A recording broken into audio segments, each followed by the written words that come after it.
hat forward versus what I usually do. Boom. With the hat backwards. We are recording. Let's go. All right. Kind of took us a minute, but okay.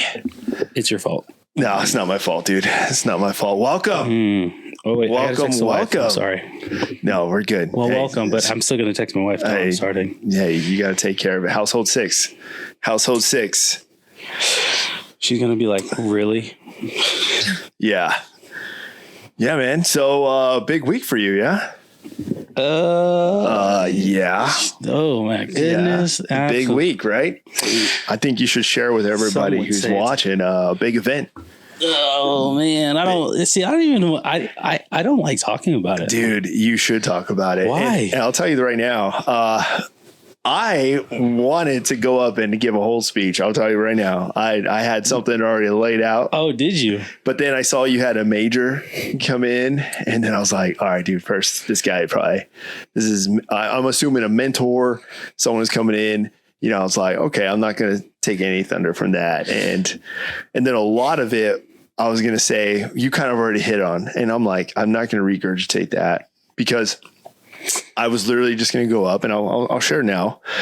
But I was literally going to say, hey, you know, a good leader is one who leads even in the good times and the bad.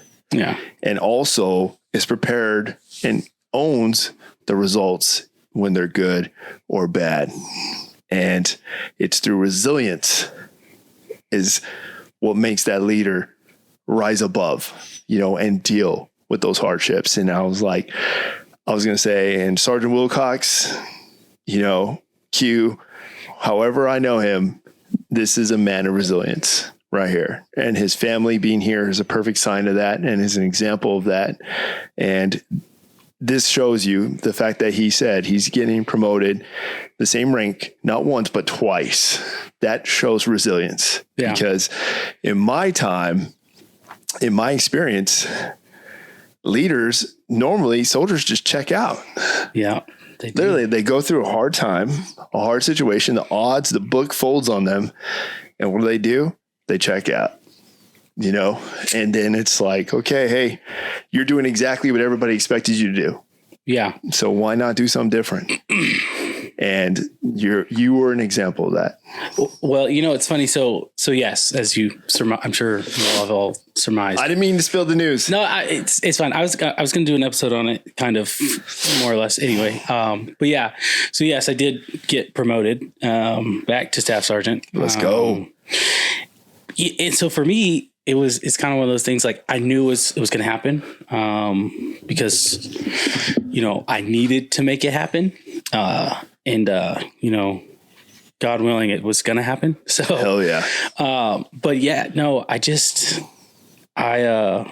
know. Everyone was excited for me. And it's really weird to be in a space where people are like, they want to congratulate you, and there's a genuine happiness of like, hey, you did it, you did the thing, you deserve this, and I'm like, do I? Hell yeah. Like one of the first sergeants, he was talking to me, and he goes, hey man, well deserved, you deserve this, and I was like, thank you. Like, I don't know how to, I don't respond well to praise. So that is one of the weird things. I don't respond well to praise. So like when the intention was on me, I was nervous. Yeah. Not about speaking in front of everybody, giving a speech, if you will, but I was nervous because everybody there was there for me. Mm-hmm.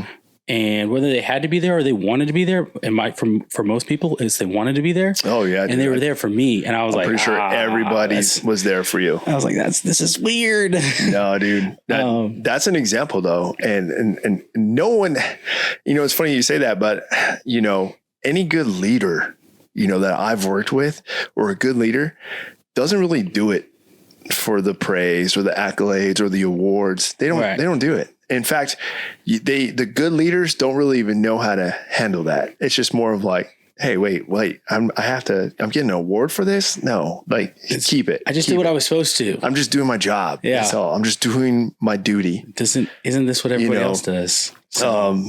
Yeah, man. And that's totally understandable. That's just another sign of, yeah. Hey, when your soldiers even said, hey, especially of all soldiers, that one soldier. Yes. So when she said something, I didn't know. It sounded like she threw someone under the bus too. Oh, she definitely did. I'm curious to know definitely who. Threw someone on the bus. I won't spill the beans, but no, when she was when she's like, oh, I do want to say something, and I was like, oh my goodness, I've never had a soldier ever want to say anything. It's like, hopefully it's not bad, and then for it to be something good and praise and just like, hey, you're an amazing leader. I was like, oh my gosh, I was a little nervous. Like I don't want to make it sound like I was never loved as a kid, but like I don't receive praise well because I'm just like, I don't know how to react. I don't know how to respond. I don't know what the proper emotional response is here. So, dude, I just want to know who she was throwing under the bus. I'm curious. That's what I'm curious about. I'm pretty sure all the other leaders were like, wait, what? Oh, so yeah, I did forget that was said. And I was like, when she said it, I was like, oh my gosh, yes. And I kept a smile on my face, like, yeah. But in my head, she said it, and I immediately knew who she's talking about. Well, I guess I have two people in my mind, but they're more or less combined individuals. Oh, okay. Okay. I'm thinking about it more now. I feel like it's three. Ooh. Because it was the first one. I'm guessing it's from the prior section. Yeah, it was the very first one. He's the one who got kicked out of country. Okay. And then because that was kind of there was a betrayal there from my understanding. And then the second one was someone we are very familiar with and we interact on a daily basis with. Mm-hmm. And then the third one, drum roll. The third one is, I can't say because they watch. So. Oh, guys. Hey, you know what? We're leaders in the good times and the bad. And there's one thing I've learned that even as a leader, my job of learning is never done. Yeah. Like literally, I try to engage soldiers that I've led or soldiers that I'm even leading. And I'll tell them, hey guys, it's been 3 months. Hey, let's go ahead and sit down. We're going to do a little informal counseling, but it's more tailored towards me. All right. Let's do a quick little after action review on me. All right. Me being your platoon sergeant. Hey, give me some things I've done really well on that you guys want to see sustained, and give me some improves. What can we do? You know, and I have to take that with thick skin, like even as a leader, I'm sure.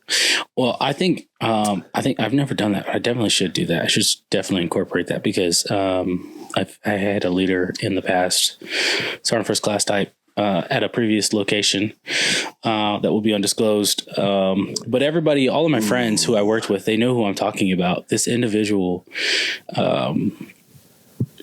is the opposite of a leader.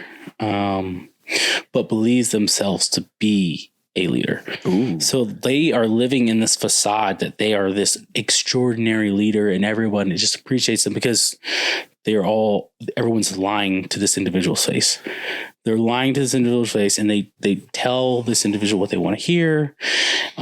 At times, after a while, it just is like, no, you suck.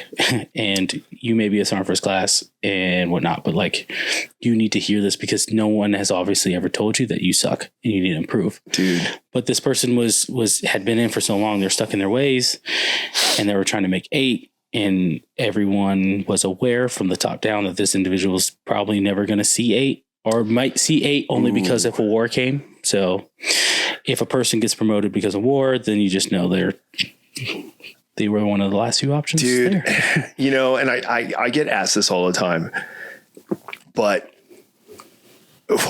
people tend to see rank and they think that you're just naturally smarter now and a better person. Well, that's because you outrank the individual in the military. People associate rank with level of intelligence. Yeah. And I'm like, you can't do that. You can't do that, man. Even like officers, I'm like, I'm sorry. You cannot associate rank with the level of intelligence. Like I have met some dumb lieutenants. We all met some dumb lieutenants, right?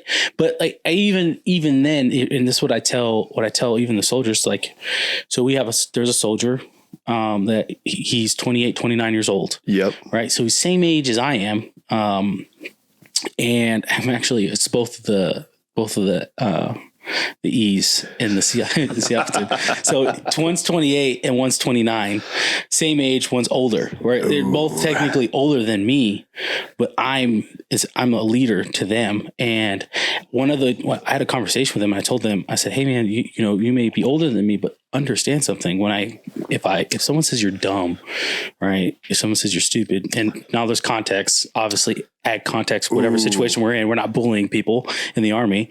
But if someone says you're dumb or something stupid, you're military dumb. You're military stupid because you're new to the Army. So you're Army stupid. And it happens. And that's okay. Cause I was Army stupid. That happens in every organization though. Exactly. Not just in the military. And so I was just telling him, I was like, hey, you're Army stupid, but like give it a few years and you'll start figuring some things out and start realizing how to correlate different things and say this can work here or whatever the case might be. But for now, you're Army stupid because you're trying to figure out the Army, but you're also trying to figure out where you fit in within this organization and how you fit in and what your role is going to be, but while also trying to figure out your job in the Army.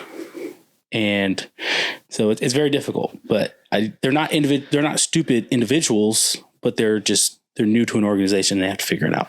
Ooh, dude, so that's heavy. And yeah, I think a lot of time though, because of rank tends to get in certain individuals' heads, and they chase the rank over the duties and responsibilities. I'm gonna be really mean for a second. There are a lot of people who were bullied in high school, and these are the same individuals who were like, I want to get stronger, I want to get tougher, and they joined the military. And they're still falling out of rucks. And they found power in their rank in the military because the military gave them this authority. And so now some of these people who were bullied in high school who are like, now I get to take all of these transgressions that have happened to me and take it out on these people who are under me now, because there's people under me. And those people tend to be the people who find leadership in the military. And you're like, you were bullied in high school, weren't you? They're like, oh, no, I wasn't. And then after a while, you're like, yeah, you were. I could tell. Yeah, you were. You were bullied in high school because there's no humility. All right. From speaking for personally, I was the one more or less doing the bullying for a short stint while in my high school career. I could see that. I could see that. That's kind of messed up.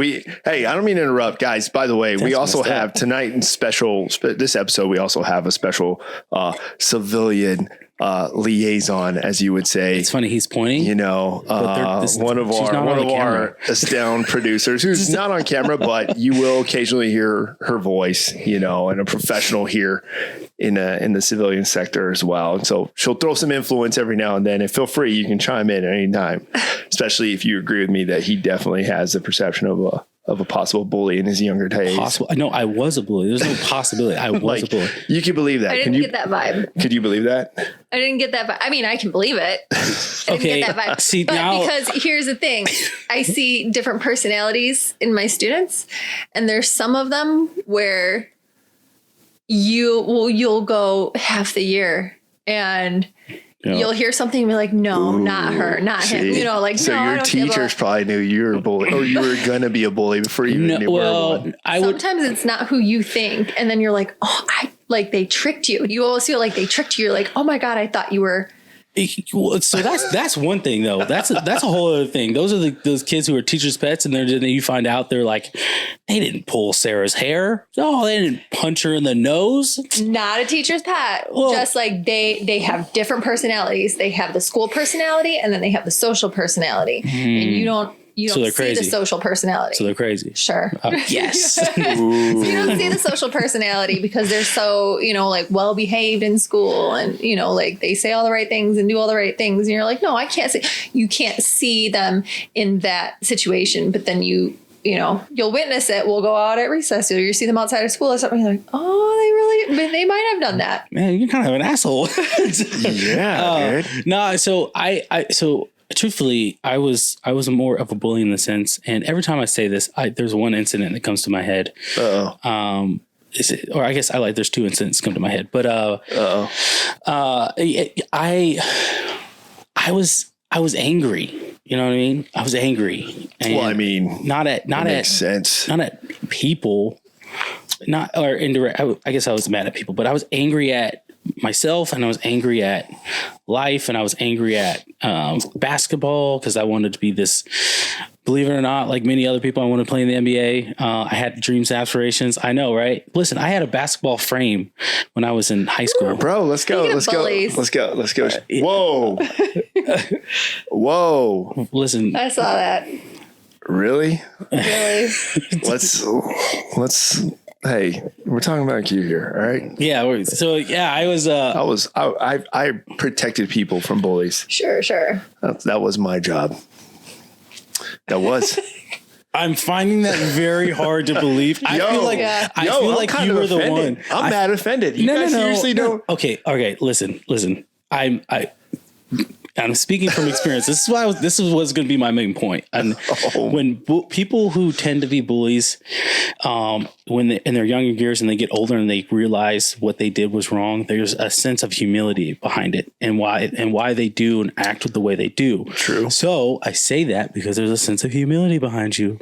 You were probably doing some bullying. It was probably not bullying in which you think of like, hey, give me your lunch money or I'm going to throw you in the trash can type thing. But, saying a joke and then these kids over here are like, you're on my list, mother. You know what I'm saying?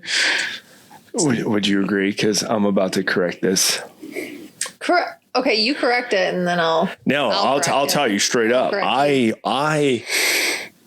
came up as the big brother, so I had those big brother tendencies. Even with everyone I engaged with, that's what it was. I'm gonna call your dad. You know what? I will call my dad right now. If he tells me that you punched one kid, I'm gonna be like, yeah. No, I would never. No, I didn't pursue fights or anything like that. But I wasn't, and till this day, I think this characteristic still is. But I never was like a yes man. I never was like I'm gonna question. I'm gonna question. Like if someone is telling me, oh yeah, go over there, do this, and pick these people and blah blah blah, and I'm like, wait, why do I got to pick those people? Why not pick these people? Like, can you just tell me why? I'm going to question it. Yeah. And then if somebody is doing something to somebody else, we're like, hey, whoa, hey, why are you doing that to them? Hey, why are you not picking him on the kickball team? And you're always picking this person and they suck. We're always losing. Like, no, don't do that. All right. I was an influencer. All right. There's a difference between a bully and an influencer. Okay. I was an influencer. I will admit. So you influenced the kids to take the other kids' lunch money. I would influence. All right. He outsourced the bullying. Exactly. There you go. I would use the democratic approach. Okay. Guys, do we all agree and then that take no responsibility for it? I'm sorry.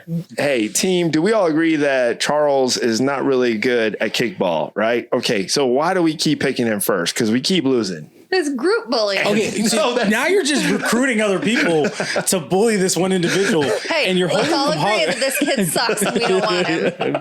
No, it was more. Does everybody agree he has a big nose? Yeah, I know. No, I know, was more. Right? I didn't say it; they said it. Hey, everyone agrees. Just because everyone agrees, it was more of like, hey, do we all agree that he's not the best player on the team right now for that position?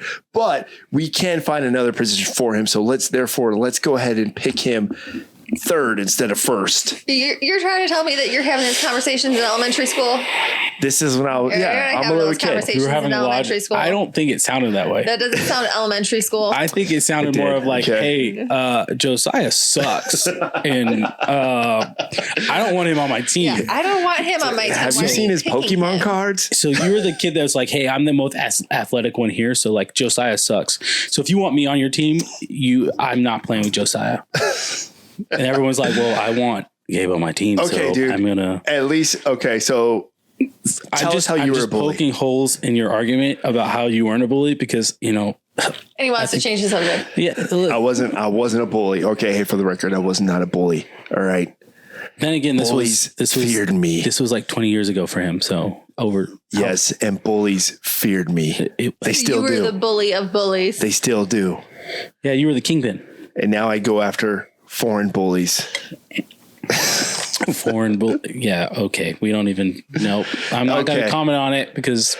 Anyways, you censors. I didn't mean to take away, but you were describing a bully incident that you remember. I have 2 incidents. Ooh. Now, mind you guys, he's wearing a hat that says "Trust God and Chill," and he's about to talk about a bully incident. Okay, I mean, this was in my my days of as a young man trying to find myself. This is the heathen days. Oh, geez. No, so the first incident. I'll go with the smaller incident, and then I'll go with the bigger incident that I actually got in trouble with.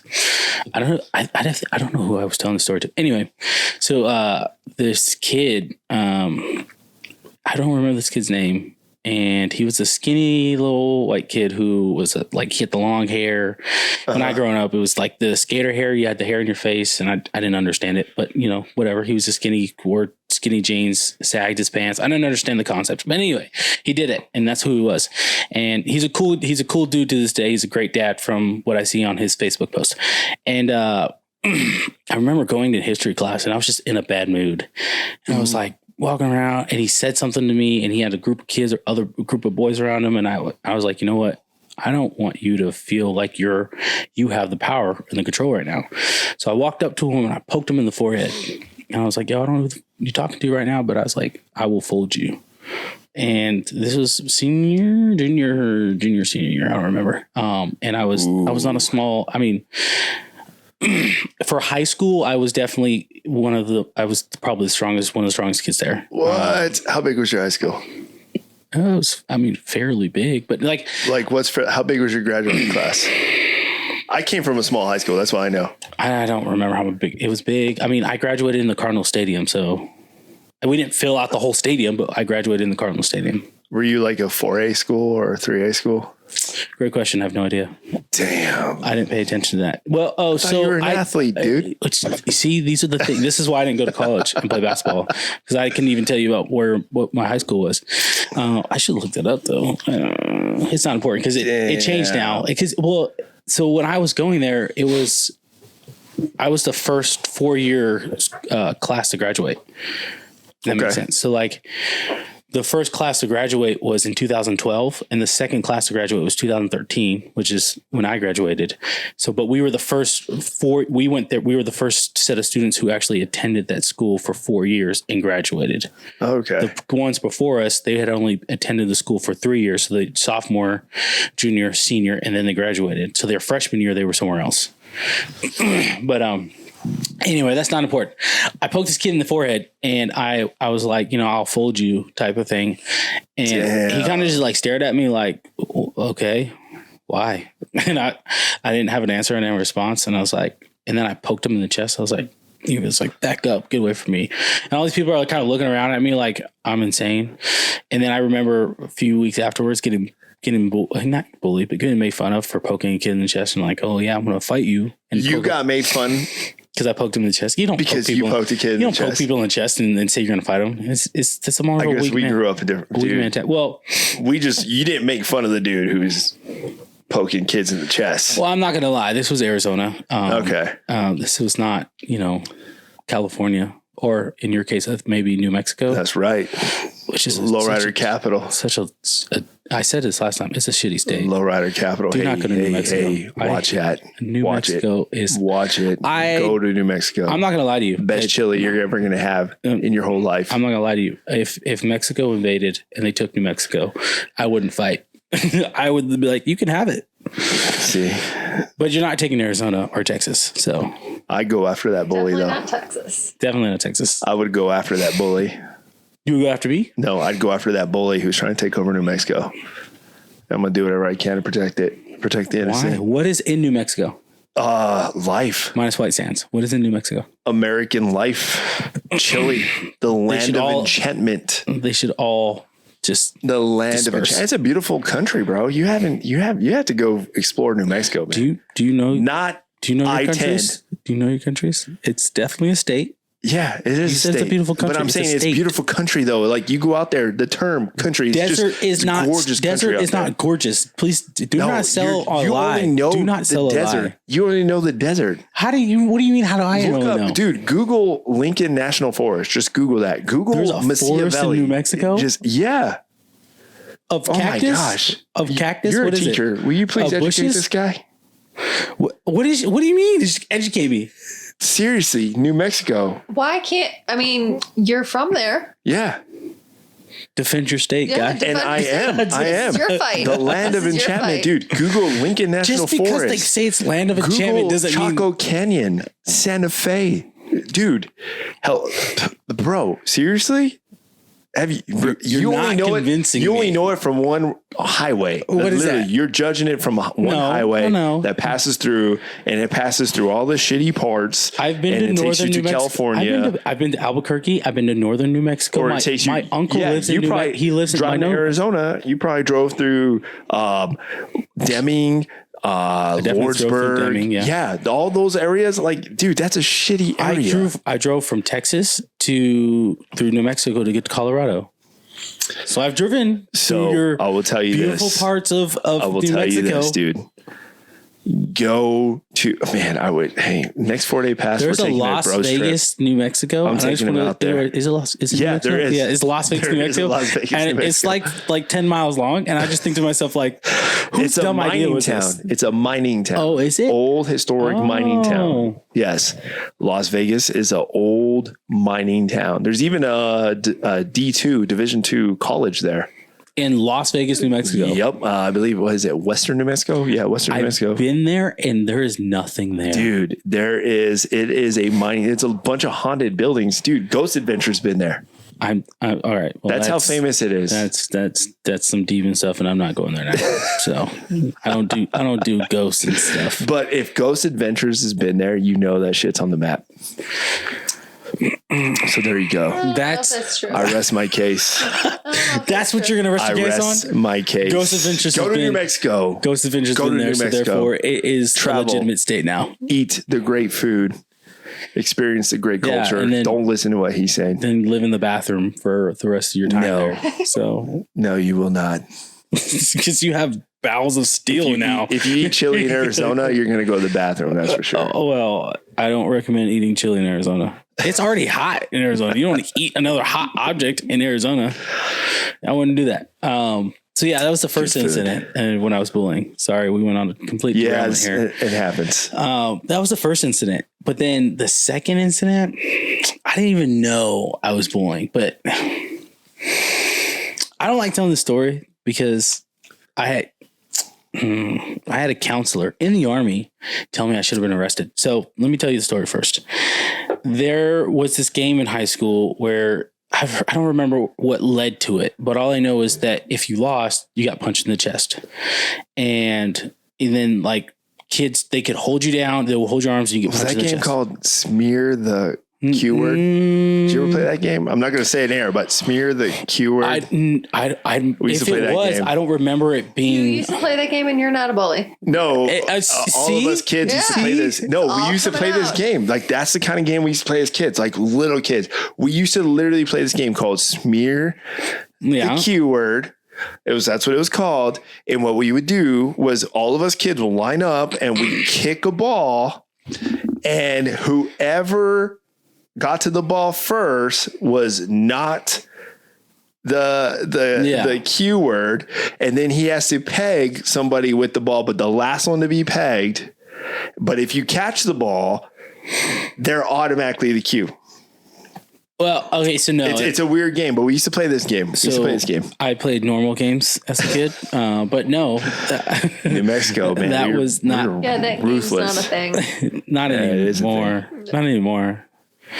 Because never mind. Dude, there's TikToks of a game that's kind of like similar. Guys are like literally spinning a bottle.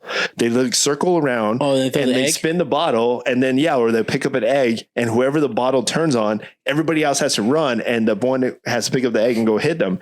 That is technically it's the same concept, but that person who gets hit with the egg would be technically the Q word in the game if we were playing in that time.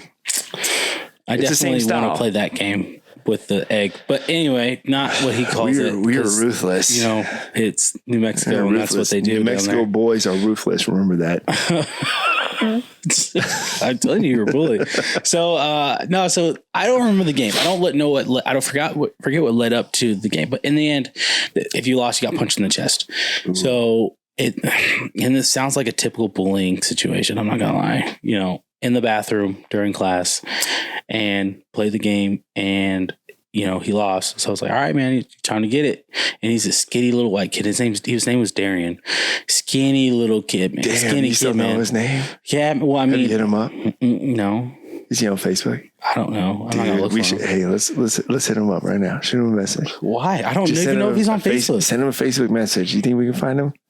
I don't know his last name. Dude, hey, Darian. What would you say? What would you type right now? Are you friends with people from high school? Dude, no, low key. Your friends of friends, people you may know. Okay, that requires no. Imagine though. Imagine right now. What would be if you had 2 sentences to tell him right now? What would you tell him if you had to send a message in 2 sentences? Oh, that you wouldn't want to hear what I have to say, bro. Really? Oh, it wouldn't be anything nice, dude. Your hat says "Trust God and chill." I do trust God, and I am chill. But I'm just giving you shit. You know, dude. as those influencers would say, look, I'm holy. He not did something. Freaking, this guy did something ruthless to him. Nah, well, listen. This guy. Okay. So this is okay. So let me finish telling the story. Keep interrupting. My bad. Jeez. My bad. so producer, can I get a refill, please? That's crazy. I literally, I punched him in the chest, and I walked away. We walked out, whatever. I didn't think I punched him. I didn't know my true strength, but I think I punched him pretty hard. I'm not gonna lie. That's one thing I would say. I was like, hey, I did punch you pretty hard. I'm sorry for that. And so then later that day, sure enough, I get called to the principal's office. Ooh. And they're like, hey, it was the vice principal, and her name was Miss Sylvester. Stallone? Was she related to Stallone?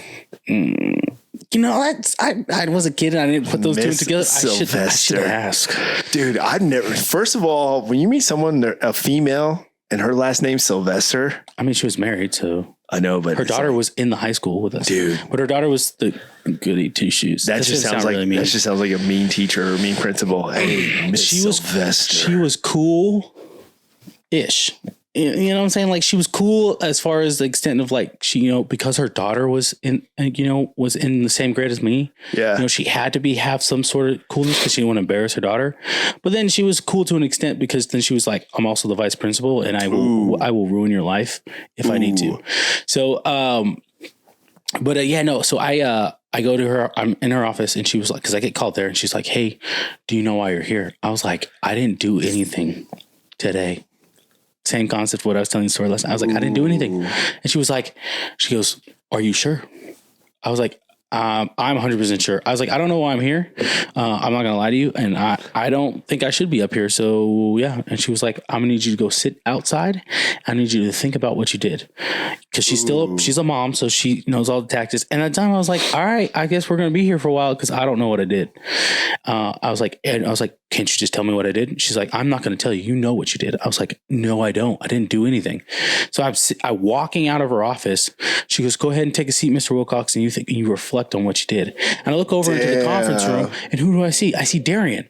So then the thought immediately comes out to me. I go, I was like, am I here for him?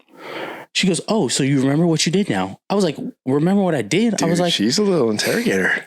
Oh yeah. I was like, what do you mean? I was like, yeah, I did hit him. I was like, but we were playing a game. And she goes, Mr. Wilcox, punching students is unacceptable in this school. It will not be tolerated. I was like, yeah, but we were playing the game. I was like, if he would have won, he would have punched me and you guys would have never known about it. And you guys would have accepted that I see what happened. But because I won and I punched him and I'm stronger than he is, and he didn't like that, he's now telling on me. And now I'm getting punished for something that he agreed to participate in. All right. So, again, I was in high school. I didn't, say those things because I didn't think to say those things at the time. But that is now as I reflect upon it, that is one of the things I thought about. Like, I'm getting punished for something that he agreed to participate in. And if the roles were reversed, I wouldn't, and I didn't say anything. Imagine if I did say anything though, right? And I said, "Hey, this little skinny kid punched me, right? And he hit me. What are you going to do about it?" You know I believe the reaction would have been. It was like, "Oh, Mr. Wilcox, well, come on. Did he really hit you? Did it hurt you or something? Are you just here trying to get someone in trouble?" Nope, they would have called your parents. Right, like you know what I mean? Like they would have said, "Hey, Mr. Wilcox just admitted to doing this and this. He's in the office. Please come." So that's what it gets to. That it gets even better. So I'm like, she goes, "Come back to my office." We sit down and I tell her what happened. She goes, "Well," and she pulls out the student handbook. Oh, I hate when they do that. They pull out the student handbook and they're like, "Well, per the student handbook, and this being your 5th or 6th offense, I don't remember what offense it was. I think it was my 5th offense." And she's like, "Per this being your 5th offense." Yeah, I was a bad kid. She was like, you're going to get suspended for 10 days. And because it added up to 10 days because it was my 5th offense and it was an assault on a student, if you will. And I mean, I say this, but that's exactly what it was. I did hit somebody. And then it was, yeah, but you guys were playing a game. And again, but okay, so it doesn't sound good, right? Because it was bad because we were in the bathroom and there was 3 students and she tried to get me to admit who the other student was. But you know what's funny? I didn't rat on the student. Ain't no snitch. But Darian didn't either. Darian refused to say who the other student was. It's his homie. So I was like, hold on. So they planned this. The other kid held him down. Yep. As I punched him. Ooh. And I said, hold him down. Like he just grabbed his arms and then I punched him. And again, I know it sounds really terrible, but it's a game that we all played in high school and we all had a willingness and agreement to participate in it. And so it was an op, dude. Yeah. So I think it was an op. So I sit down with her, I'm talking to her and she's like, yep. And she's outlining it. And so she calls my dad. And I was like, oh my goodness, I'm going to get my ass beat, bro. And so my dad's like, hello. And she's like, hi, this is Mrs. Sylvester with Shadow Ridge High School, vice principal. I'm calling to inform you that I have your son, Quan Wilcox, in my office for the following offense. And she outlined it, right, in a very political way, if you will. And he was like, is this true? And he's over the phone. And I was like, yeah, but I was like, we were playing a game. Like we all play the game. He goes, that's unacceptable. That's not tolerated. You won't be doing that, blah, blah, blah. And so he comes up to the high school and we're sitting there in the office and they're having a conversation. And I'm just like, I'm trying to like explain, like, this was a game. I don't think it's fair that I'm being punished for a game that we all agreed to, that all the males in the high school agreed to play. I don't think it's fair that I'm getting punished for it. And now we didn't have some written constitution that said, hey, all males have agreed to be participants in this game. But before we started the game, I said, hey, are you playing? And he was like, yeah, I'm playing. And then I was like, all right. And so then we did it. And then I punched him and he lost and I punched him. So he admitted to participating in the game and then up until he lost. So anyway, excuse me, I get suspended for 10 days. Damn. I get suspended for 10 days and it got changed to 9 because I did a program that was on a weekend and I had to be there for 8 hours. 9 days. 10 days to 9 days. Yo, it only took 1 day. I was upset. So yeah, I would have been like, yeah, screw that program. Well, I was going to say screw the program, but my dad was the one who made me do it. So daddies. Hey, don't lie. Did he spank you? No, I was too old. Did you get spanked as a kid? I did. But it stopped when when I got to high school, it stopped. Yeah, same here. I got spanked a lot. It slowly started to dwindle down as 8th grade, but yeah. Only a couple times. It only took a couple times. We were, my dad's, just his voice and his presence when he was yelling was enough to make us stop. We didn't need it. We didn't need to get spanked. So I'm getting to that point with my daughter. Ooh. So like, I was like, I can yell like, you could pick up that mic too whenever you're done. Yeah. Sorry. It's harder. You can bring it closer so we can hear you. Well, it's the echo. It's causes the echo. That's why. Yeah. You can sit closer. If you like. You won't get in the camera view. You won't. You're fine. You can stare into the light though. In the light. Yeah, dude. No, I used to get spanked as a kid. You know, a lot of us did. Up until, you know what, though? It's crazy.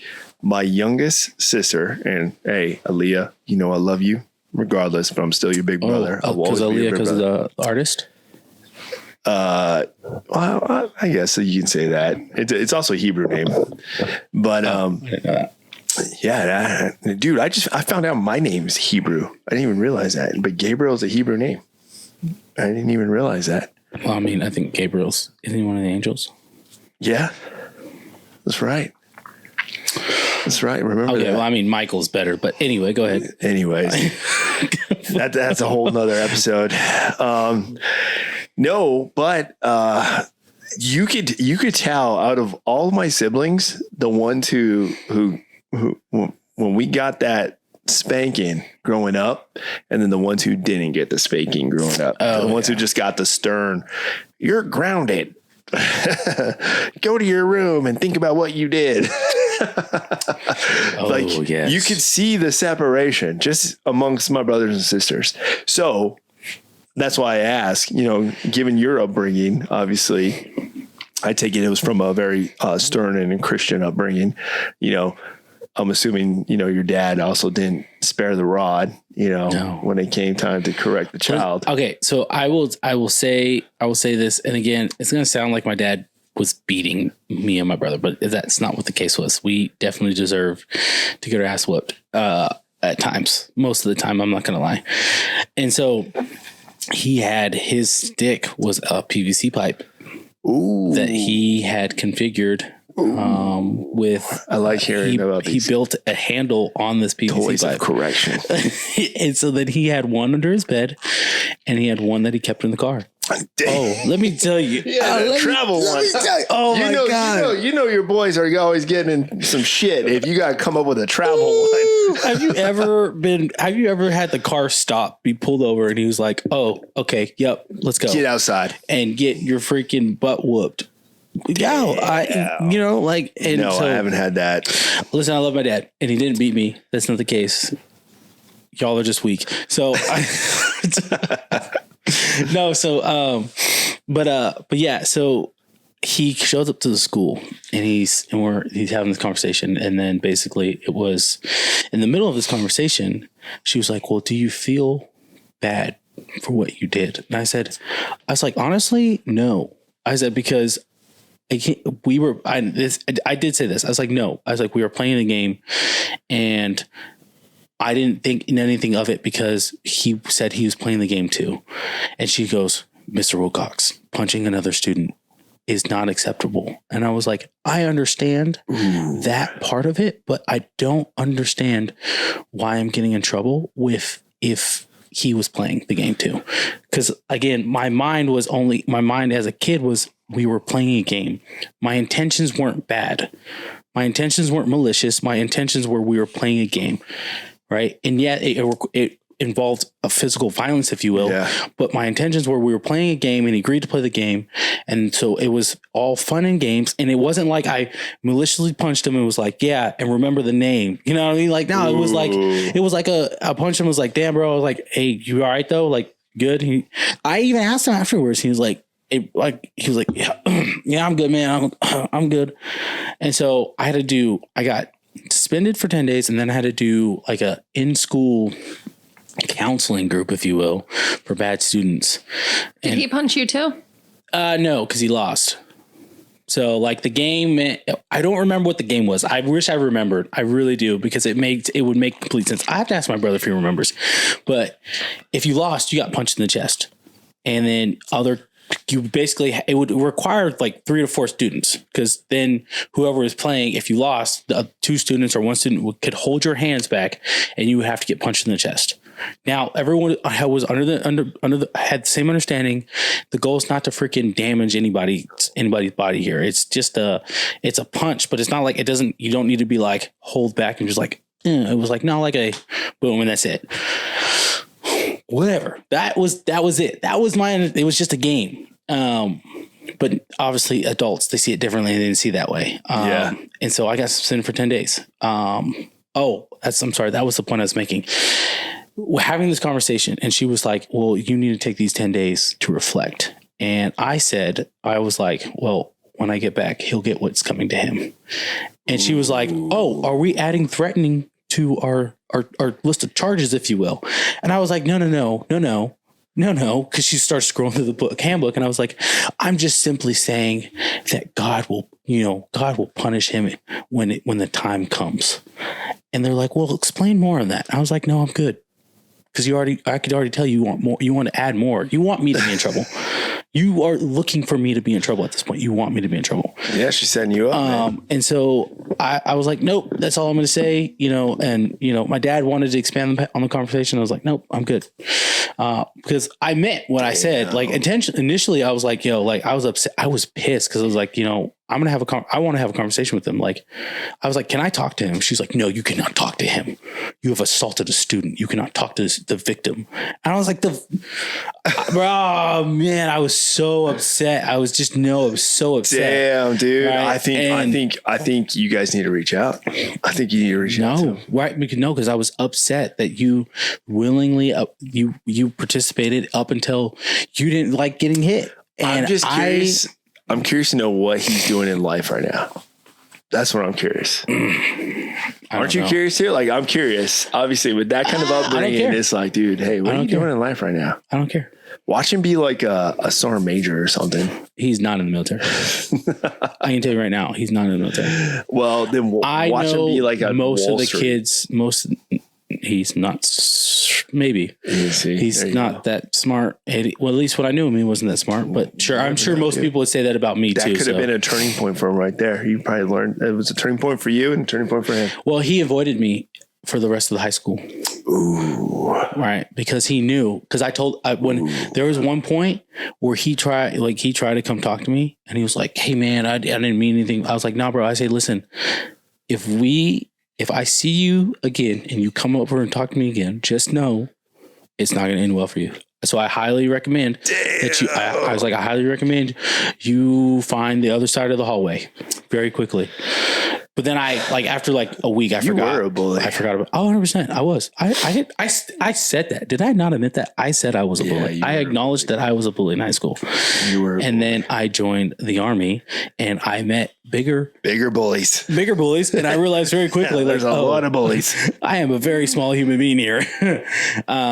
And so that is why the humility I have, well, at least I believe I have some amount of humility and humbleness within me.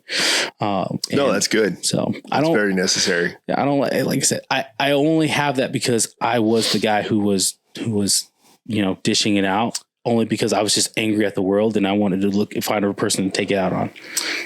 So, damn. What about you? I think, what do you think? You think our producer was a bully here? No, teacher. Anybody who becomes a teacher is never a bully. I think the opposite though. No, I think bullies would want to be a teacher. No, why? I don't know. I feel like it's bullies just a way have to just no interest. get back in the system. I lied. I don't think bullies have any interest in being teachers. I had an interest in being a teacher because I love history, but being a history teacher. I could see you as a teacher. History teachers are cool. You know They're what? not. I could see you as a teacher. I don't like other people's kids. But I could still see you. I could still see you as a teacher. I think you wouldn't shy from providing that mentorship 100%. and that educational piece. 100%. I could see that, but I can see you having an issue with The rules. the educational board or 100%. whoever it is who's telling you how to teach. I could see you having an issue with that. That would be my thing. I would like, hey, listen, I'll teach your. Which has to be tough. It has to be tough for teachers. I don't think they pay dealing enough. with that. I don't think they pay enough. That's another I reason definitely don't got think out. they get paid enough.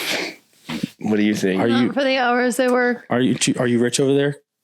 You secretly have a secret Bathing dough. in cash. I'm his sugar mama. Oh, there you go. See, I knew it.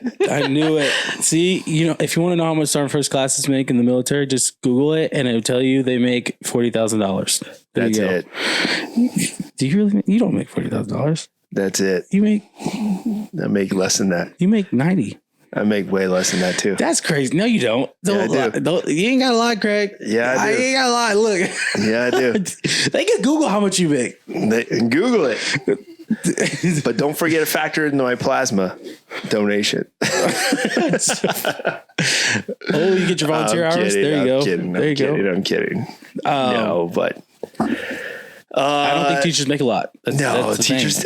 Teachers definitely don't make a lot, dude. To deal with what they got to deal with. Holy crap! I cannot imagine that. The hard thing about me wrapping my head around being a teacher was like allowing a kid to say something crazy to me. Like I said, imagine a kid telling you to shut up. Imagine a kid telling you to shut up, and you have to be the adult in the situation to be like, yo, bro, I will choke the shit out of you. But you can't shut up. You can't say that. I'm gonna be louder. You can't say that. And you just have to be like, Mr. Smith, can you please sit down? That's inappropriate language at school. I would, dude, I will listen, bro. I know what you're saying. If I was a kid in today's, like, trust me, if in today's teacher realm, I'd be like, holy crap, man. We can get away with anything. I'm like, y'all suck. Hell no. You can literally get away with anything as a kid. Like, I'll be going to class with my cell phone all the time. Like, hey, I'll be taking selfies with the teacher behind me. Like, hey, teacher's got a big butt. I'd be that kid, and knowing that, hey, I'm going to get away with it. Like, what are they going to do? But you weren't a bully. Yeah, but I wasn't a bully. I wasn't a bully. Creeping up. I wasn't a bully. Thanks for reminding me. I wasn't a bully, but but the teachers, I remember the teachers were the bullies. Teachers they were the ones. It was us against the teachers. That's what it was. It was us against the teachers. It was us against the teachers. But I did have a favorite teacher. I did have a favorite teacher. And I made sure that, hey, I got your back, teach. Don't worry. Everybody, sit down.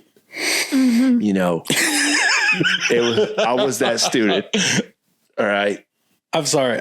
You saying that made me think of this one teacher. This dude. His name was Mr. Sears, man. Ooh. Okay. Mr. What's Sears. that one soldier? What subject did he teach? Let me guess. History. No. Why did we both say history? Not biology. The math one. Geometry. There we go. Dude, I hate him. I couldn't think of what it was called, but he was in the Navy. I'll never forget my geometry teacher. He was all right. Okay. She hated me. So he was in the Navy, and but not because you weren't a bully. No, of course not. He was an angel. I was. And so he was in the Navy. And so there was a few times where he would bring up his experience in the Navy. And so at the time when you're a kid and you hear someone's in the Navy, you immediately think Navy SEALs or whatever. So you're like, so the kids are like, oh, did you kill anybody? But we're looking at this dude who is not the representation of a sailor that you want to see. Nice. He's fat. Oh yeah, he was okay. He was a bag of pudding. I'm gonna say what he's meaning to say, team. All right, sorry, I'm that guy. Listen, because his wife was awesome. My wife loved his wife. His wife was a teacher as well at the same school, so his wife was awesome. I wasn't a fan of him, but anyway, nonetheless, yeah, he was a bag of pudding. So. A bag of pudding. When's the last time you heard that? A bag of pudding. I'm just trying to put it into perspective. It was a bag of pudding. Never heard that. I don't eat pudding out of a bag. It was a bag of pudding. I don't know anyone who does. I like that. Can you imagine putting out of a bag of pudding tomorrow? That'd be nasty, wouldn't it? A bag of pudding? Yeah. It's pretty nasty. Okay, a bag of pudding. See my point. He was a bag of pudding. The next counseling. So I remember one time, like he's talking about his time in the Navy, and he was talking about like, well, I had top secret clearance and all this jazz. And so, hindsight 2020. These guys at the time, I was like, oh, this guy, he's done it. He's been through it, right? I mean, man. So he goes to stop a fight one time, and he runs into a fist. Ooh. And he doesn't get back up. And so I remember just sitting there thinking to myself, like when you said that, you're like, oh yeah, I there was that one teacher I always protect. I was like, yeah. This guy I was like, dude, you cannot sit here and talk about how the Navy and who you were and then get punched by a high school student, by accident because you wanted to be, a hero. And you get punched and you get knocked out. You're not even the one in the fight, dude. Nope. Not in the fight. He ran over there. He's like, hey, stop fighting. I'm coming to save the day. And this is embarrassing. It was two girls who were fighting. Ooh. Not to say that girls are weak, but like, I'm just saying. This just it. You said girls are weak. I'm just saying that he was a bag of pudding. So that's it. Would you stop a fight? Hell no. Oh, you just let it happen? Yeah. So if you saw a fight, in trouble for that, you are not worth my job. You were like, you don't pay me enough to stop fights. You don't pay me enough. You're not worth my job. I'm not losing anything over. So would you get in trouble for stopping a fight? Is that what you're saying? Would I get in trouble for it? Yeah. Like you said, it's not worth your job. There's a possibility. You don't know. I mean, 99% of the time, probably not. You're dealing with like normal people, but then you can get that one person where, like you'll get that student that'll go home and be like, oh, the teacher tried to stop it, but she pulled me and she hit me, or, she did this or she did that. And, I'm not messing with that. You're not worth my job. True. I would be the teacher, be like, you won't hit him in the face though. Dude, no. That's it? That's all you got? You gonna take that, dude? You can just get up and take that? That's why I deal with elementary students. It never gets to that point. Yeah. So I like high school students. I couldn't be a teacher. I like high school It students. never gets to that point. No? No. I mean, the students who do get physically violent, they're usually in self-contained classroom because they're a threat to... Self-contained? Is this a prison? No, but there is there's a behavior guard learning with a gun environment and a stick. He's like, get out of line. They have a teacher who is trained in behavior management. So they're like, for the one that we have, there's only a couple students in there. So, but they are known to have violent outbursts that could be harmful to themselves or other students or the teacher. So they have to be. So every student has to be in least restrictive environment. And in order to be placed into that behavior environment, he had to, he had to try these different environments, and he became a threat to other students. And so all this, paperwork, documentation, everything. Okay, this proves this is the best environment for him to be in to learn. Wow. But that teacher is trained. So, for example, is that like trained meaning like, hey, they know Muay Thai and they'll like punch them in the throat if they need to? No, but they are trained to restrain. So there's restraining techniques. Why don't you just what's wrong with macing a child? Okay, well, I wouldn't do that. I'm just, no. I'm just saying, like, okay, so maybe some like pressure points. Sounds like something a bully would say. No. First of all, that's a very judgmental statement. Like, all right, disrespect. But no, I'm more of like, dude. Okay, if I know some kids are getting at it down the hall in the hallway of a school, and I'm a teacher, and I know obviously these kids are getting at it. It's a group of them. There's a huddle. Hey, my job is one, to control the situation, two, separate that shit. So I need to control it. First of all, be a police officer. So what I'm going to do is just pull out some freaking mace. I don't even have to spray it at them. No, I can spray it at the ceiling above them. I can spray it around them. No, I guarantee those you're not fumes, breaking up a mob. See, and here's the thing with the elementary students. Hey, and then they start breaking it up. And, hey, they're not afraid of him. They're not afraid of anybody. Oh, that's craziness. Who's not? They don't have enough life experience of people telling them for them to get to that level. Right. They do not have enough. I'll get to them the one way that I know will get to them. That's take their cell phone away. They will fall down and do whatever it takes to get their cell phone back. I don't think so. I promise you. I would love to see you. Your optimism in that is awesome. Yeah. I don't think it's going to go the way you plan. You take a kid's cell phone and you know what happens? You know what happens? The moment they get their back, they call their parents and they say, hey, I had Mr. Guy goes, he took my phone and then he stole my property.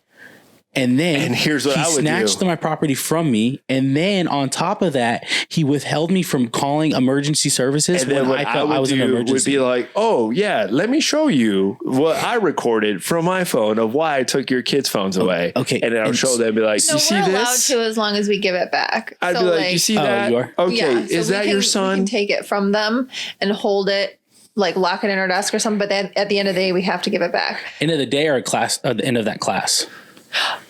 I'm talking about elementary. Elementary, so it's- you're only one class. Everything Yeah. is like they have one teacher for everything. Gotcha. So it's at the end of the day, and I've done that before. 'cause I've Elementary had- kids have Dude, phones. you got to. Bro, it's 2023. obnoxious. It's obnoxious. So? Trust me, if your Who daughter's are you calling? bro, for real. No, I need to know. call? I have literally my 10-year-old son's like, Dad, when am I getting my cell phone? I'm like, dude, you're 10. Who do you need to call? What are you gonna put in some DoorDash orders? Like, let me know. You know, you got a credit card? You gonna put some DoorDash on? Buy some Amazon? Like, what are you gonna do? What are you gonna do with that cell phone? What are you gonna do? You're gonna get on social media. I already know what you're gonna go. You want it for one thing. As a child, children now only want cell phones for one thing: social media. That's it. Yeah. If social media was not there, they would not want it, because what else is there that you're going to do on your phone if social media was Games. there? Pay bills, play games. That's it. Literally, it's bills. It's anything that takes your money or you have to pay for, or it's games. Other than that, it's social media. So I'm like, dude, what are you going to do? I mean, What do you need it for? he needs it to call you. Okay, I'll buy you a phone now. Ah. You got me there. Are you gonna Got buy him me an there. iPhone 14? Yeah, joke, man. You're getting the refurbished iPhone 3. Oh my goodness!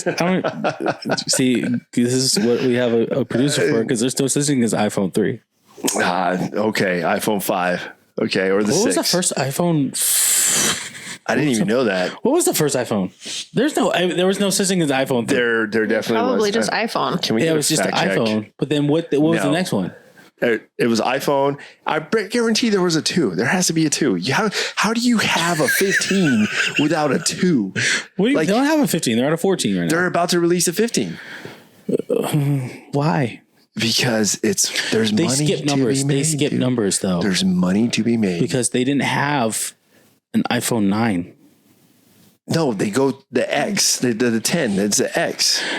So Yeah, they but do they- like they do that's what like I'm a saying. 6, They and didn't they have- do like a 6S. They had a 6, they had the 7, they had an 8, and then they had the X, which was the 10, and they had 11, and then 12, 13, We need a 14. fact check on the iPhone numeric system.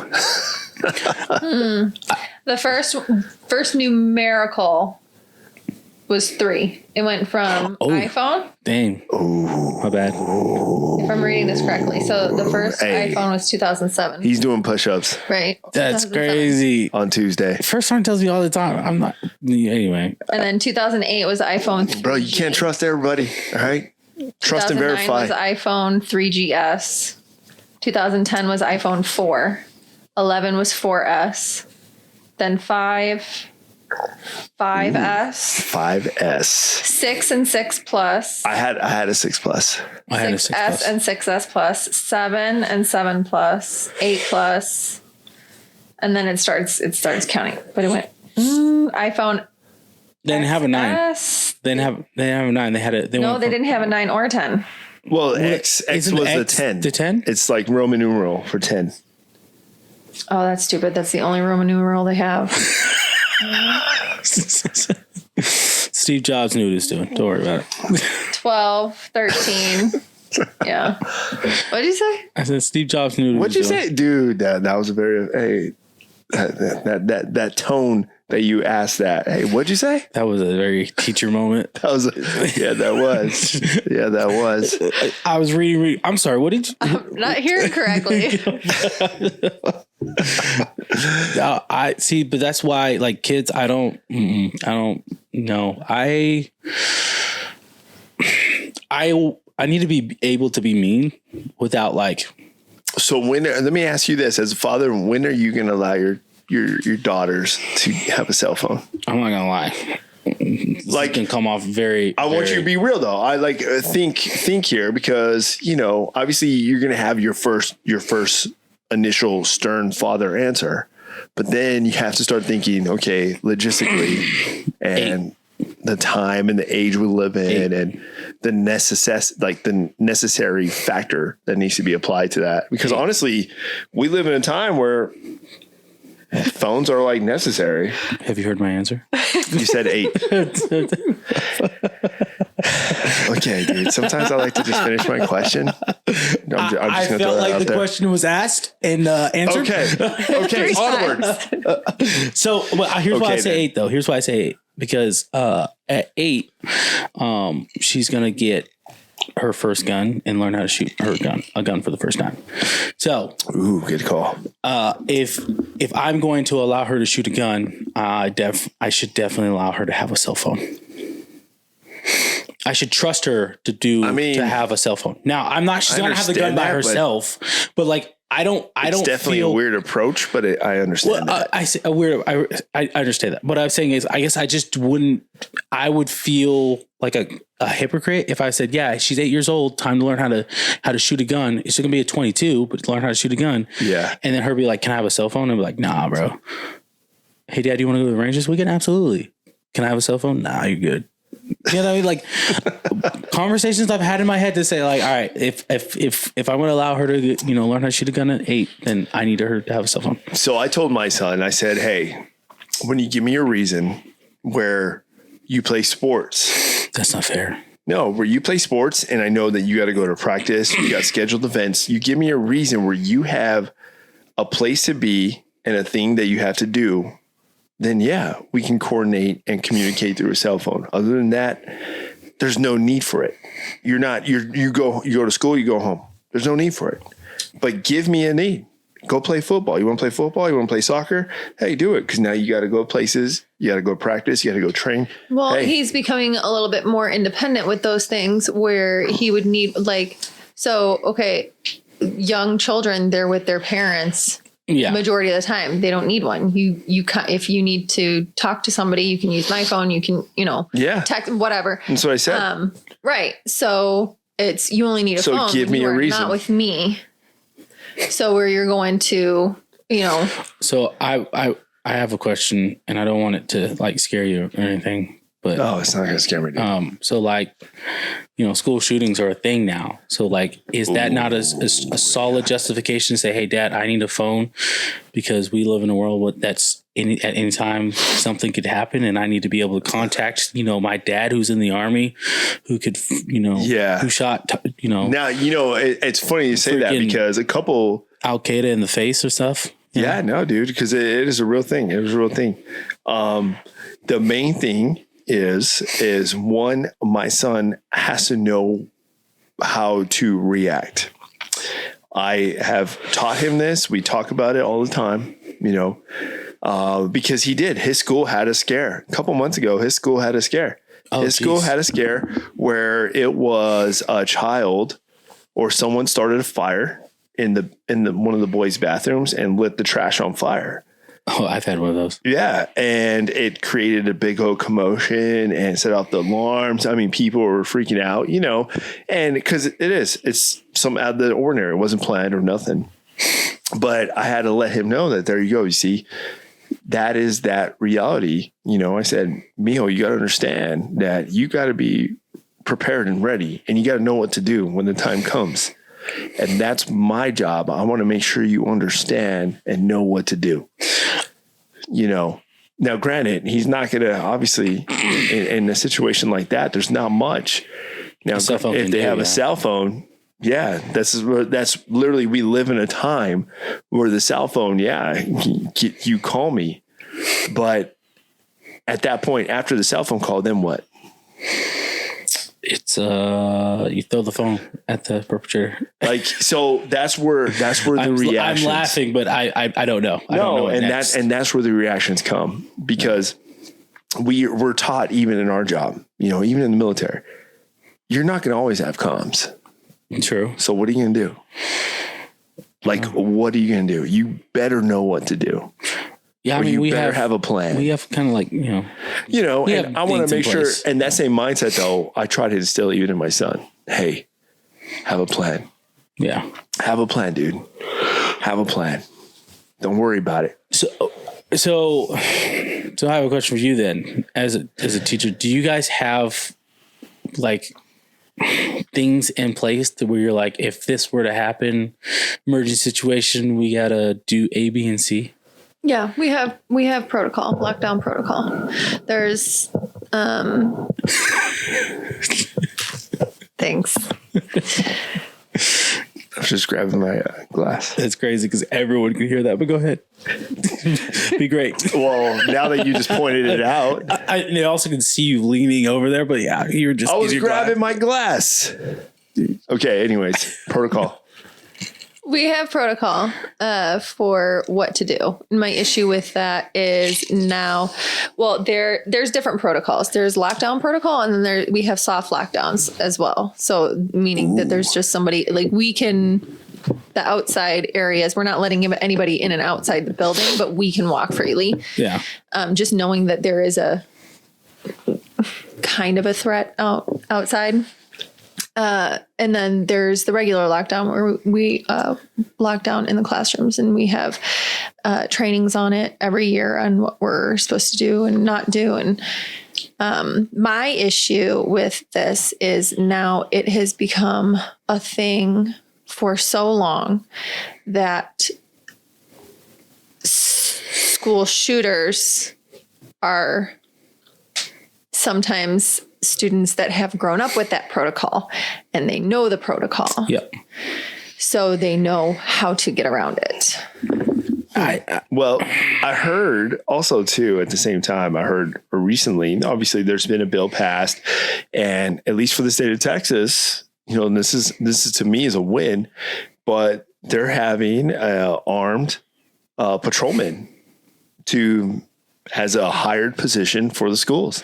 Well, I mean, so schools have naturally even I was in middle school, I didn't notice maybe as much, but high school, they have a I don't know what they're called, peace officers or whatever. Like it's a police officer that's assigned to that school, and they're always they're around or there for reaction. Well, apparently here it's not been a thing until recently, until they have, and it's still an issue. The biggest issue is the fact that they still haven't had enough manning to support that. Like they have the budget, it's just they haven't hired enough people to get through the training, get to the qualifications, escalation of force, understanding. There's a lot of education that has to go towards that. Okay. And they don't have enough individuals to be at every school. So they have contingencies. One is, of course, locking mechanisms. Is the facility installed with the proper locking and security mechanisms? And two, why don't we have teachers with concealed carry, and as another contingency? Okay, so and the protocol works because let's say 99% of the time that protocol works because anybody coming into that school, we can all agree, is a coward. Yes. You're going into a building where you know that you are the only person with a weapon, which we can talk about, armed guards and teachers and everything like that. But they're targeting. It's definitely a mental issue that they know they're not going to get a fight from. But also they want to come in and do the most damage in the least amount of time. So they're not going, if you have your door locked, they're not going to waste their time trying to get into that door.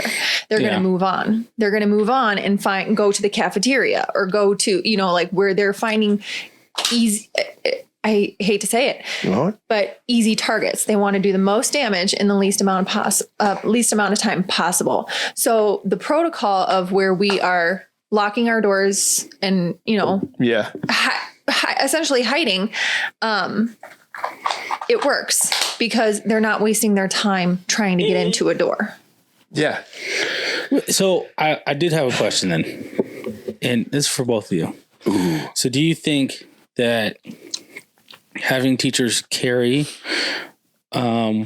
is a more viable option, or having almost like a security force, if you will? I don't want to make it sound like a military, like a militia, but like saying, hey, we have all these veterans who have this training, these skills that could be applied to say, hey, three veteran, it's almost like a veteran ran program, right? Where you have 3 guys at each school and they're just doing a constant roaming guard, and that's what they're doing.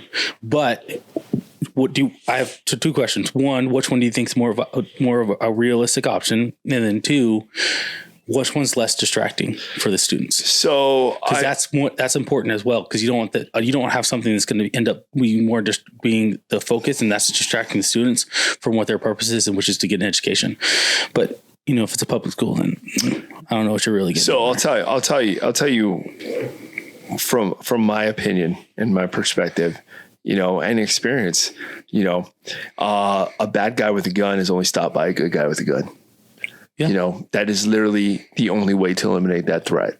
Yeah. And a threat is only measured up to when it knows that it is going to face against an equal, if not greater. Yep. Like, that's just what it comes down to. So for someone coward enough and to have the mindset to go and engage against innocence of children, we're knowing that they're not going to be, they notice that they only go there. They're not going to go somewhere. They're not going to go shoot up a police station. Nope. Like, you already know, if the narrative is defund the police and F the police, I mean, you're hearing it chanted, but yet, okay, why don't you go shoot up a police station? Like, why do you do that? What, you're going to go shoot up a school or a grocery store? No.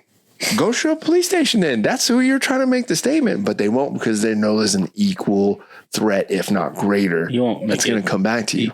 You might even not even make it into the lobby. You might not even make it all the way in. You'll probably get 1 round off before you're getting 10 more right back at you. Yeah. Right. They go to places where it's almost guaranteed they're not going to get a fight. Exactly. So knowing that there is somebody there, you don't know who, you don't know where or whatever, but they're there, and their job is to literally take you out. Yeah. So their job is to engage you. So if you come here, your job is to engage you. So I think a veteran aspect, yes. I think a veteran, bringing in veterans in that aspect, one, because yes, they are already kind of, they're older, they're more mature, they're experienced, and not only that, it gives them something to do. A veteran also needs that purpose. It gives them that job. It gives them something to do. They need that purpose, that protection aspect that they can apply. And why not? I know there's hundreds of thousands of veterans that would easily probably even just volunteer for that. They won't even do it just for the pay. Yeah. They would just do it just to volunteer and give them something to do during the day. They just retired of the military. Hey, you know what? I'm going to go, like, this is my place of duty. This is what I'm going to do. I'm going to protect these kids, and they're going to do it. Yeah. But then I also know too, if the state wants to open it up as an open position and a job, because I'll tell you this right now, you go overseas, you're going to see almost military personnel just walking in public places. It's normal. Yeah. It's normal.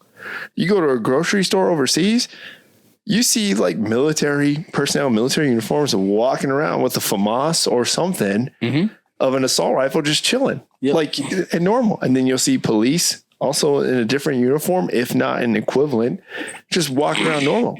And it's normal, but they're there for a reason, And it's like, hey, if that's the reality we have to adjust to, and it works, then if it works in other countries, why not? Yeah. Like, why not? But do you think so?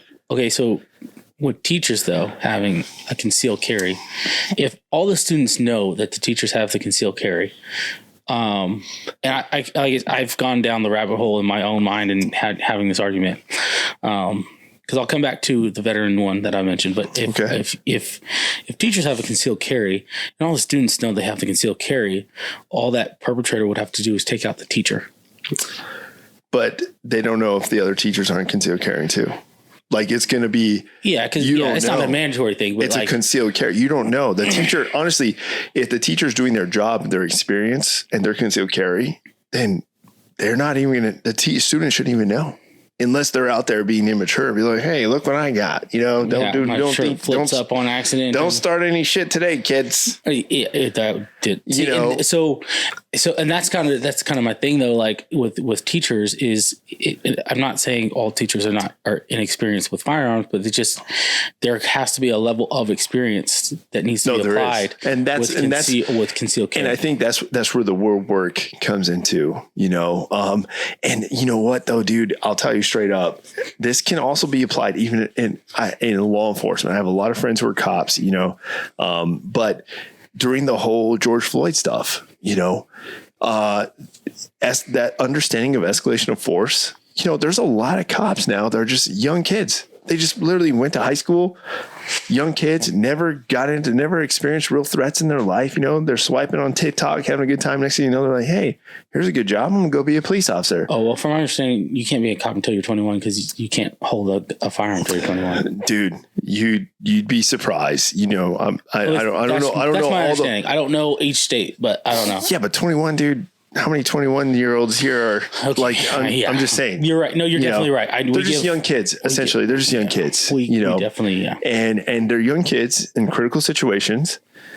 And when emotions are high, their adrenaline's pumping, and you don't know what to do, but you just know you have this firearm right here. You don't know if that person's a threat or if it's going to continue or the escalation of force. But without that proper training, you're just going to bang, and then that's it. So I'm playing devil's advocate here, because I do agree, but I'm playing devil's advocate with this conversation is so regardless if it's a teacher or or like an armed security guard, right? That's not a police officer, but they're part of a contracting company per se that's doing the security. One, you have to deal with authority, right? Okay, where does your authority start and where does it end, right? And then understanding true escalation of force, right? Is your purpose only to handle,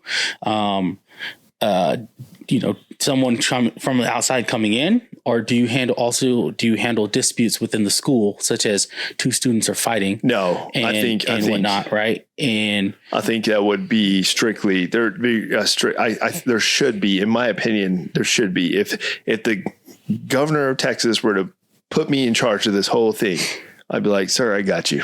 So here's what we're going to do. And I know, and I agree, but I'm just saying, like, you can go, like I'm saying though, like teachers will still have to be teachers, but my men who are going to be in position, their sole job is to uphold the protection and security of the facility, the staff, and the students. Okay, so if two students are fighting in the parking lot and there's not students fighting, or is that guard just supposed to sit there and watch the fight and just be like, that guard's going to be like, hey, let me go find a teacher or find someone from the administrative staff and just be like, or get on some radio where someone in the head office is manning and say, hey, you got two kids who are rallying over here by the jungle gym or whatever, You're so old.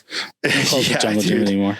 I don't know. You got kids over here rallying over here. They're getting, looks like someone's about to get into it. You might want to get some staff out here. Yeah. And then that's it, But then if it's the opposite, and let's say a teacher's out there with the kids and they see some weirdo walking out in a truck with two duffel bags and he's walking towards the school in a trench coat and a ski mask. Hey, get on that radio, and then homie's going to have to engage, and go see what's up. Gotcha. That shouldn't be the teacher's job. Gotcha. Because it's an outside element coming in. Okay. If it's an internal, the teacher should handle it. So that idea, when I was in Kuwait, that idea was brought up because we were having I was having a conversation with a group of Marines, and we were talking about these school shootings and what they think the solution is. And one of he was a gunny, and he brought up, he was like, there's so many veterans out there that are looking for work. Yeah, dude. And having a program that he specifically said having a veteran program where it's like, hey, you transition from the military, and then we want someone to protect our students, and then having an armed force, if you will. But again, I don't want it to become such a thing where we're now. I fear if you put too much focus on it, where you're just saying, hey, we're implementing armed security guards at these schools and all that, and it comes to a point where that's the focus where it's like, hey, we have to have these armed guards and who are they, background checks and all these things, versus the purpose of school is education. And you don't want, and we shouldn't have to be afraid that we're sending our kids off to school and we have to worry about like, hey, so we have Greg, Bob and Joe who are the armed security forces. We shouldn't have to worry about that. Obviously, perfect world, we don't have to worry about that. We don't live in a perfect world. I'll tell you right now, man. And it comes down to this is the way of life now. Like life adjusts. Life is adjusting. We adapt. We're growing. This country is still growing. America is like the youngest country in the world. If you look at it. But we're number one. So we are the youngest country. We are still growing. We're not even close to maturing at the level that all these other countries in the rest of the world are. Yeah. We're a young country, but we have, just like we have adapted to the technology of a cell phone, the invention of a cell phone, we've adapted. There's so much now you can do with a cell phone that everyone has adapted to. There's so much. Social media, we've adapted, even just from COVID, we've learned so much from COVID, and companies and organizations now have adapted and moved to like telephonic, communication and digital meetings and everything. Like we've adapted. Well, guess what? Security and defense also adapts. Yeah. Because threats adapt, and we have to adapt and adjust. And like it or not, it is a way of life. You can go to any other country in the world and their security adapts just as well. Yeah, but most countries don't have how do I say most countries? They still have threats. They have threats. The threat. I'm not going to say they don't have a concern of school shootings, but there's a definitely concern of outside entity coming to harm kids or wanting to harm other people or weaker individuals or people that they decide that are weaker than them, because just for the sake of harming people. Yeah. So there's also this word is overused, but still has meaning. It's the mental health issue too. And that's what majority of almost all of the cases, and I'm saying almost all because I don't know for a fact, because I would say 100%, there were signs. They knew there were multiple instances where like this kid, the shooter, whoever like went in there, they could have taken care of it, or they could have stopped it because he had prior indicators. Yes. And he was pushed aside. If he asked for help, he was pushed aside. Like they didn't take it seriously. They brushed it off. So this wasn't just he's a happy-go-lucky kid and all of a sudden one day he shot it up. No, this has been going on for a while and everybody around knew, but nobody did anything. So with the Parkland in Florida, all those kids, I find it's a tragic incident, but I believe, I think I remember reading something about this, but all the kids who knew that individual, he was the kid that they all said was like, if anybody's going to shoot the school up, it's going to be him. Yeah. And so it's kind of like, okay, you all knew this, but you didn't believe it, that it could be a possibility or a reality. Yeah. And so rather than sit there and say, hey, he's the guy who we're all concerned about, maybe we should help him, or maybe we should have someone get some help or befriend this individual to show them that is maybe not the direction they should go. I don't say befriend this individual so you're not one of his victims, but befriend this individual to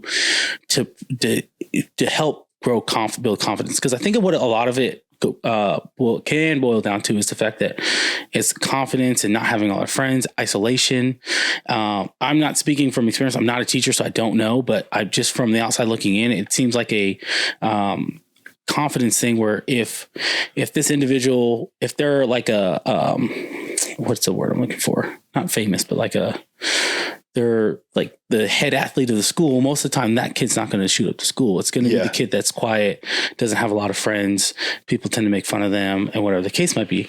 And so, a popular, that's the word I was looking for. Didn't get picked for basketball and then. Yeah. Cause he sucked. Josiah sucked. So Josiah was the next one. Right. But no, yeah. I just think that you know, if at home, it starts at home. If kids could just learn, hey, respect everybody.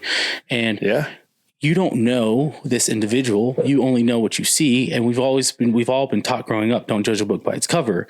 And so if you have this individual who's quiet and secluded and isolated from everybody else, talk to them. I made it a thing. So I'm a huge extrovert. I don't know if you guys can tell, but I'm a huge extrovert. So and I tended to be the person that if I saw someone sitting by themselves, I made it a point to go over there, sit down and be like, yo, what are you sitting by yourself for? And talk to this individual and then be like, I was like, nah, man, hey, lunch is over now, but tomorrow you're not sitting by yourself. Tomorrow we all sit over at that table. We bring 2 tables together and you're going to have a seat and you're going to bring it up next to me and you don't have to participate in the conversation. Just be there, feel a part of a group, a part of friends. Right. Because everybody ultimately, I think it cliche and cheesy as it sounds, kids just want to have friends and if they have friends that they can trust and they can rely on. Sure. They tend not to go down that path because they can reach out to somebody and say, hey, I'm feeling this type of way.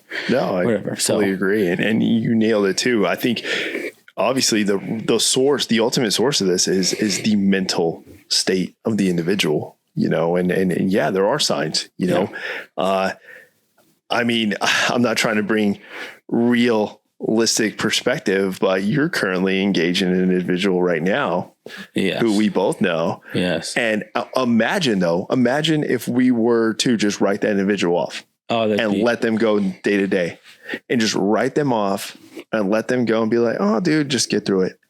Imagine what that outcome can lead to, you know, like imagine, you know, but luckily, you know, you put certain individuals in charge where they identify and just be like, hey, there's something not right.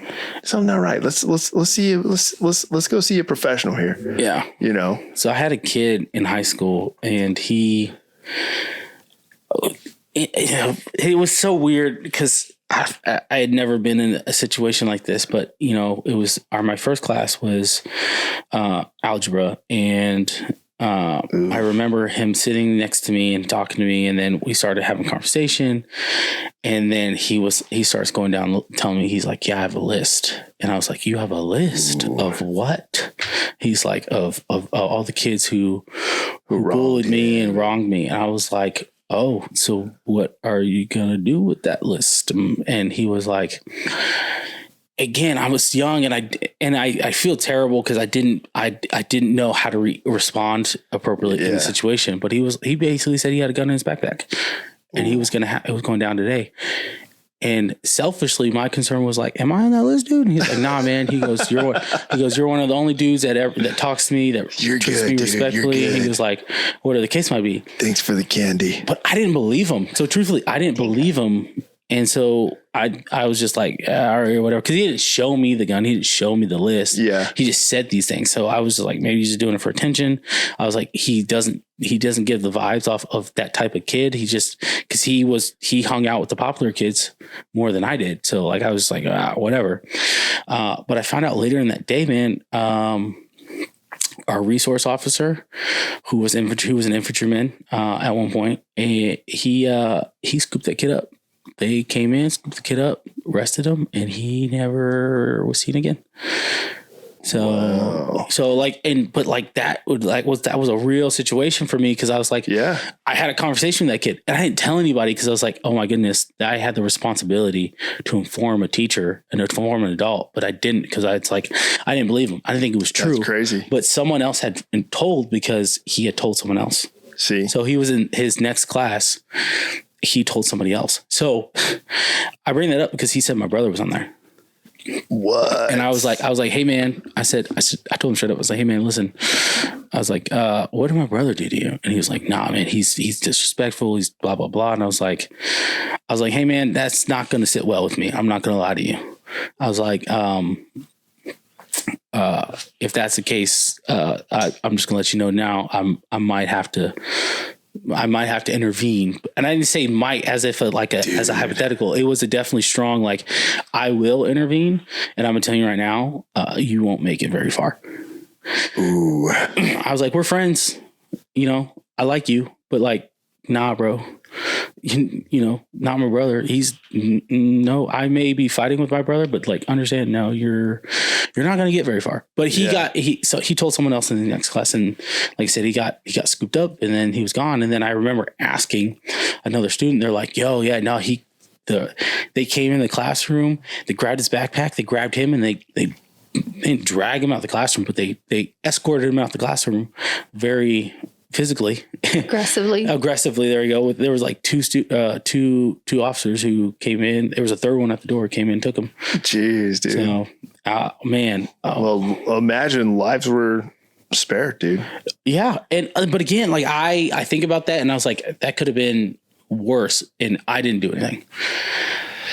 So, because I didn't. Well, now you gotta sleep with that, dude. It was. Well, I do. I live with that because this was 2012.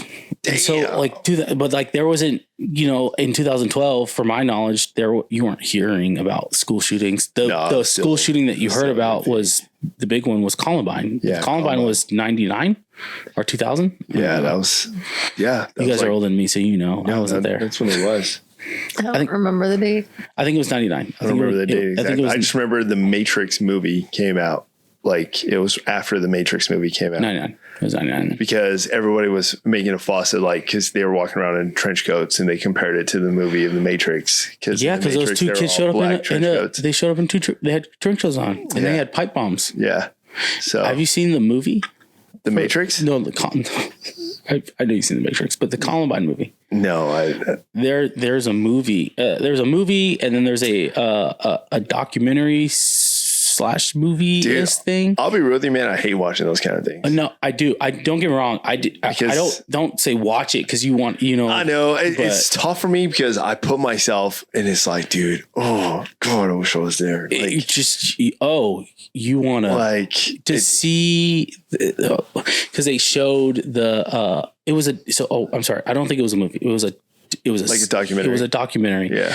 And in parts of the documentary, they showed real video camera from what's in the cafeteria because their main hub was the cafeteria. And they showed him walking around in the cafeteria, just walking by up to students, point blank. Yeah. Executing them. And asking them, like, do you believe in Jesus and all that stuff? Like, yeah. I remember that was a big thing too. Like they were like going after Christians right off the bat. Yeah. And so like it was terrible. And then hearing the adults, who experienced that, lived through that, talk about their experience and how they're afraid and how they don't want their kids to go and the PTSD they have from that. And I believe it was just egregious. It scares me. It scares me because it's just like, that's a reality that we live in where it's almost like, when the first V-bid, right, that ever happened, I don't know when that was, but like when the enemy found how effective it was, they were like, okay, this is a tactic in which we could use to definitely put a damper in the Americans' operations, and because V-bids were definitely big in during Iraq, Afghanistan, and the surge, and what was the war in Desert Storm? So, but yeah.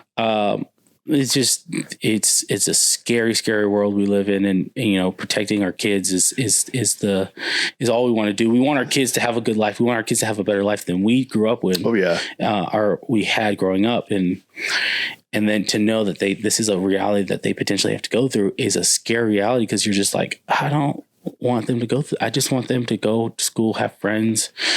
Sometimes relationships work, sometimes they're not, but still they.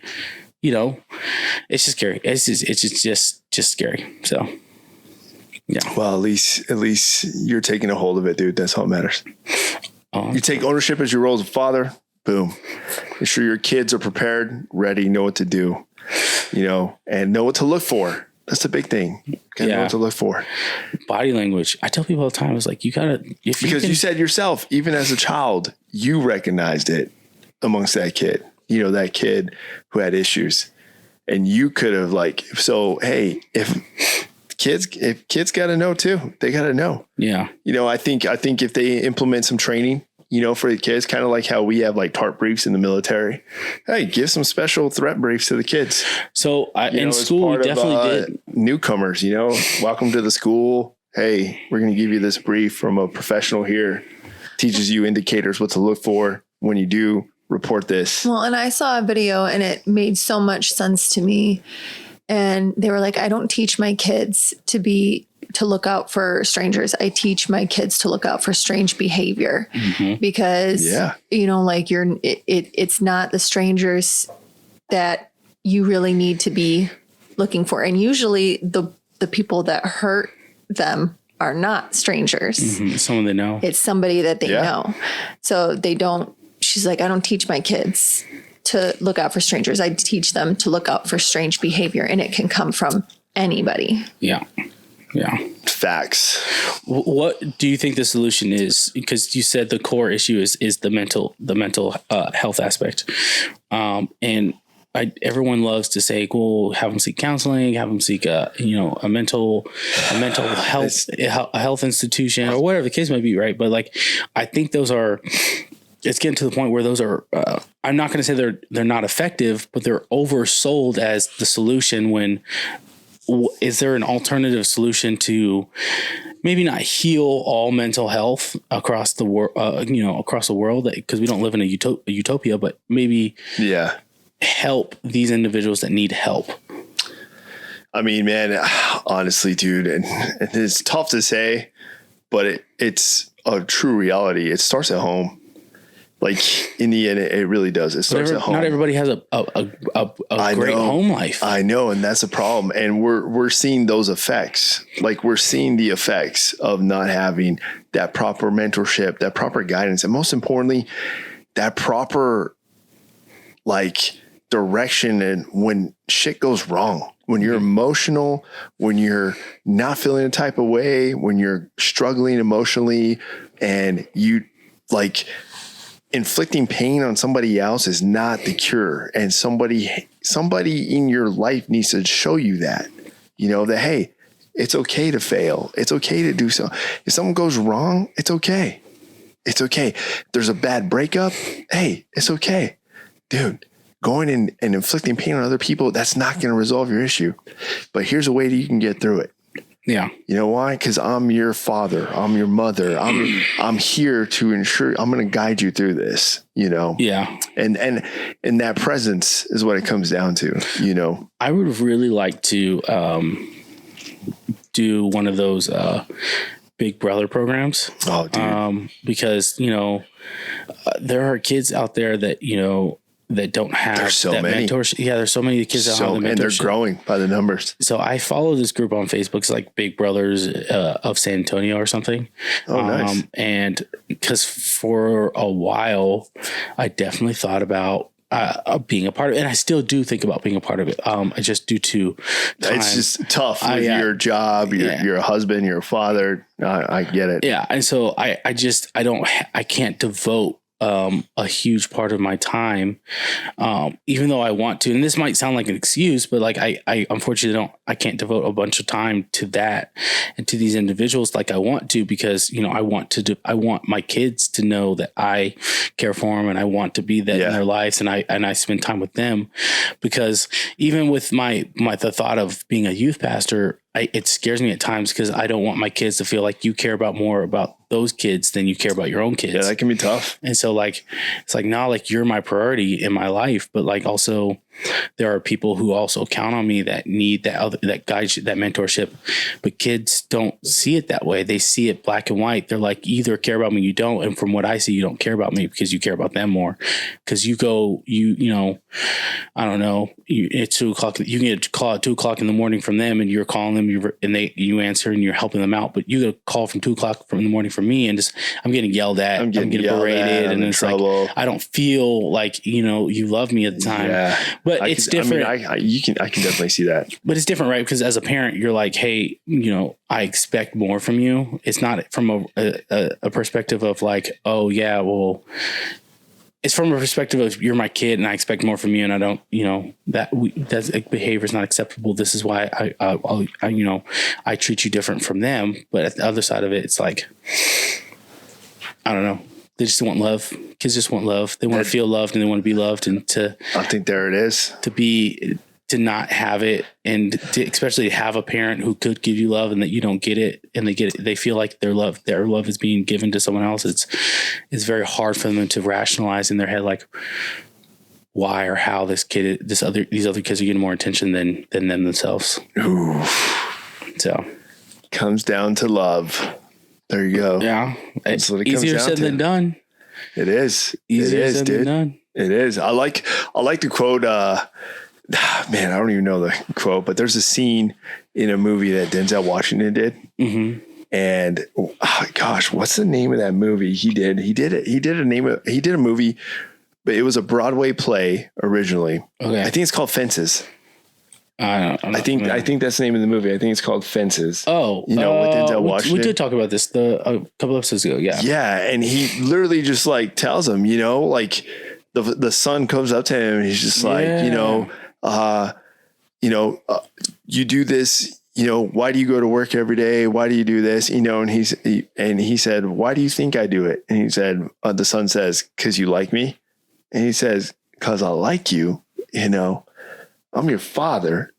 It's my duty. It's not because I like you. Yeah. I don't go to work every day early, put up with the people he has to put up with all the stress and anxiety of work. No, he does it because it's his job. It's his responsibility. I'm your father, Yeah, I like it because I think he said within that he goes, I brought you into this world. I brought you into this world to be here. Yeah, exactly. So I'm therefore responsible for you. And so therefore, it's my responsibility. Yeah. It's not about, I like you. Yeah. It's a very powerful scene and I encourage you guys to check it out. But it's all over social media, so I'm sure it is too. It is too. But yeah, Fences with Denzel Washington. Check it out. But no, I appreciate that. Thank you. Yes. But I guess we can close off with another topic. We're bouncing all over the place here. But this is one I really wanted to harp on, especially now that I have you here and as another young military leader as well. But the topic had been brought up to me this week, and I've been getting a lot of mixed responses, as I engage with other military leaders. But in the realm of election time. Okay. We're coming up on it, and there's a stigma going around that military leaders don't really vote. They choose not to. And the reason being is a lot of them just saying, oh, who cares? They get in this mindset of like, oh, wow. Hey, you know what? Who cares? Hey, they're going to be there. They're going to come and then they're going to go. We get commanders all the time. Commanders come and they go, and that there's not a level of importance to vote as an active duty military leader, and I'm curious though, what are your thoughts on that? In the realm of voting as a military leader and choosing your next commander in chief, and if that is even a matter or concern to you, or it's just one that you just kind of, it's just another commander.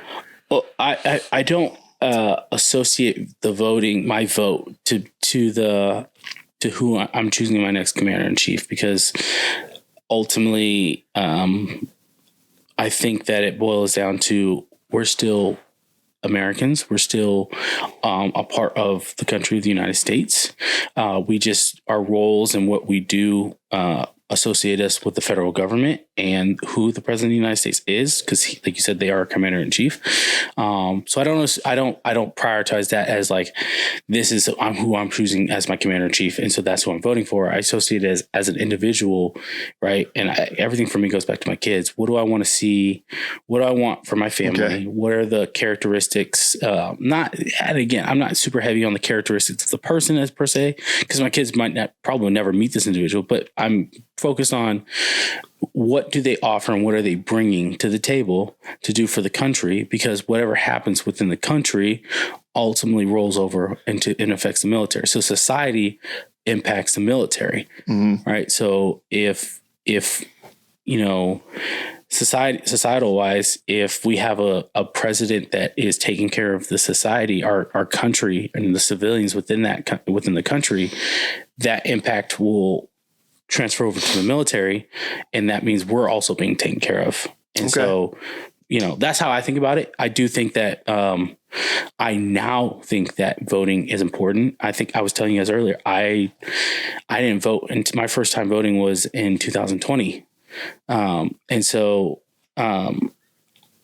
I just, after voting and after everything that's happened, whether you agree or disagree with it, voting to me is important. So now it's like, as a leader, of course I'm going to go vote, but don't vote because you want to, I don't think go vote because like, oh, I have to pick who my next commander in chief is, because that's one aspect of it. Go vote. Yeah, exactly. And for who you think would be the best person to represent you, your family, your community, and the United States. All right. Because that's ultimately who you're choosing. You're choosing the representative of your country. So if you think whoever is running, that individual is the best candidate to do the job, then vote for that individual. So, what about you? Do you guys apply the same thing in your career field? We don't talk about politics. Really? I feel like in the military too. Military, they don't talk about politics. It's not polite. There's three things you don't talk about in polite conversation: it's religion, politics, and there's a third one that I can't remember. And obviously, like with close friends, it's different. Mm-hmm. But I would not discuss politics at work. Well, because I think with discussing politics now is such a what is the word I'm looking for? Polarizing? There we go. Polarizing. It's a polarizing topic where if you lean to one side or you lean to the other, then there's this argument that takes place as if I'm arguing. So if I'm on the left and you're on the right, then I'm now the speaker of the left in its entirety, and you're the speaker of the right in its entirety. And we're having this conversation as if right after this conversation, we're going to go and, make a change, right? When in reality, we're not. But again, I think these conversations are important, but we have to remember it's just a conversation. It's not it shouldn't be well, now I hate you or I dislike you because of your beliefs. No, it's, I disagree with you and here's why. And they're like, well, I disagree with you and here's why. And every conversation doesn't need to be, I'm here to change your mind. You know what I mean? No, it's a understanding how the individual thinks and how the individual operates, what their moral foundation is, and where their beliefs come from and why they believe what they believe. It's good to have these conversations. If we don't have these conversations, then we're just kind of living in this false world of just like everything's good as long as I don't know who you voted for in 2020. See, yeah. No, and you're right. And that, honestly, dude, that's what inspired the whole comfort in chaos theme, was because there are those chaotic conversations, but in the end, it is a conversation. And I'd rather engage in a conversation with somebody who doesn't agree with everything I say, because then it's a one-sided conversation no matter what. And I'd rather learn why you disagree with me, and I try to learn and understand it. Doesn't mean I have to believe it. Doesn't mean I have to follow it, but it just means, hey, I just learned something new here, that I didn't know. Yeah. And I learned, and sometimes you have that opinion, people have their opinions or their views based off experiences, based off knowledge and skill sets that they have an upbringing to that I don't, and I have a totally different upbringing. So, hey, at least one thing I'm going to get is understanding. And in the end, it is a conversation. And in the end, like you said, we're still Americans. So in the end, we're all on the same team. Yeah. At least that's how it should be. Well, yeah, right. And that's the thing. It's such a divided thing. I can get into the rabbit hole of it, but like a two-party system is bound to to separate people. You know what I mean? And I think even with the founding fathers, they didn't all agree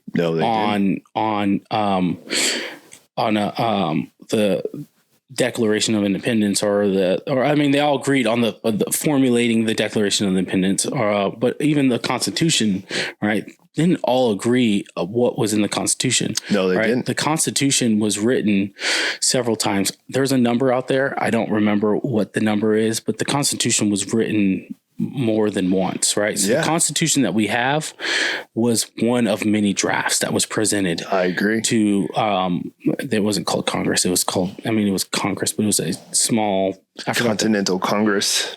Oh yeah, there we go. That was presented to the Continental Congress that then they all agreed upon. It was the majority that said, "Hey, we agree that this will be our Constitution."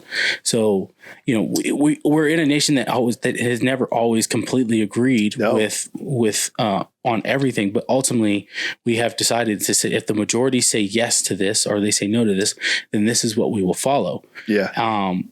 So I just think because these conversations have become such the forefront of everybody's life now, and your identity politics, so we're now all defined by what our political beliefs are, when rather than it's like, hey, that's cool, that's what you believe, but then that doesn't change how I treat you, doesn't change our interactions. That's just what you believe, and that's okay. Yep. Like you can believe you don't need to believe what I believe so we can be friends, right? It might help our friendship, but it doesn't mean our friendship is going to be on the ropes now because you don't believe what I believe in, so.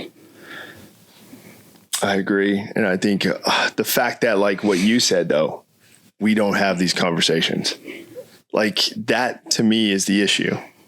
You go to other countries. Hey, you go to other have those countries. Conversations. I'm not having those conversations at work. No, I totally understand. But the fact is, like, dude, these are people you work with and engage with on a daily basis. Why not understand everything about that individual, who you rely on, like that in the end, that's your team, and it's more of just understanding. It doesn't mean you have to agree with them. Doesn't mean they have to agree with you, but it just knows that, hey, you know what? So-and-so had a different upbringing. So I'm not going to put them in this area because they have a different upbringing and it may trigger some certain points, But you're talking about politics. So how does political affiliation help me understand it's who I more work with and make me be a better teacher and work together with? No, it's just more of like, it's not going to make you better, but it more of just being, I guess, an American in a country that was literally built off different ideas, different cultures, literally a country that was built off immigration, and it's where everybody from different cultural upbringings comes together and has a discussion.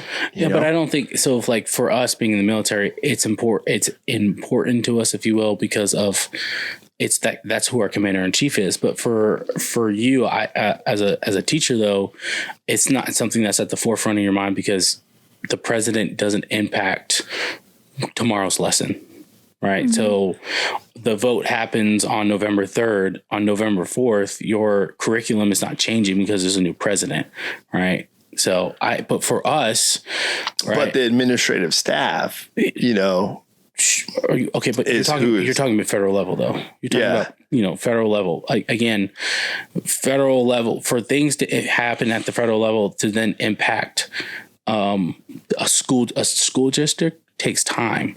And it's going to take time. It's going to take time. I mean, I get it, but again, for me at least, and you can tell me if I'm wrong, I wouldn't imagine if I'm a teacher, it's not going to be at the forefront of my mind to make sure I have a conversation with my other history teachers to be like, hey. So if we're talking about voting, I guess that's just more of like, I guess more, I'm just channeling around the aspect of just having an uncomfortable conversation with an individual. Sure. Yeah. And how we shouldn't shy away from it just because it's uncomfortable. We should, to me, I feel like I will be one that, hey, I want to engage in that conversation because I'm not trying to challenge you. I want to understand you. I want to learn, I'm not trying to challenge you. I want to learn. Not everybody's capable of keeping their emotions in check to have these conversations, because a lot of these conversations now have turned into an emotional conversation. Some people who are Trump supporters are I'm not all of them, but some people are very emotionally driven behind Donald Trump to the point where it's like, it's their identity in Donald Trump. But they've never met Donald Trump. They've never, had a drink with Donald Trump. They just have this identity of like MAGA, and that's who we are. And that's who I represent. You know what I mean? And that's just who I am now.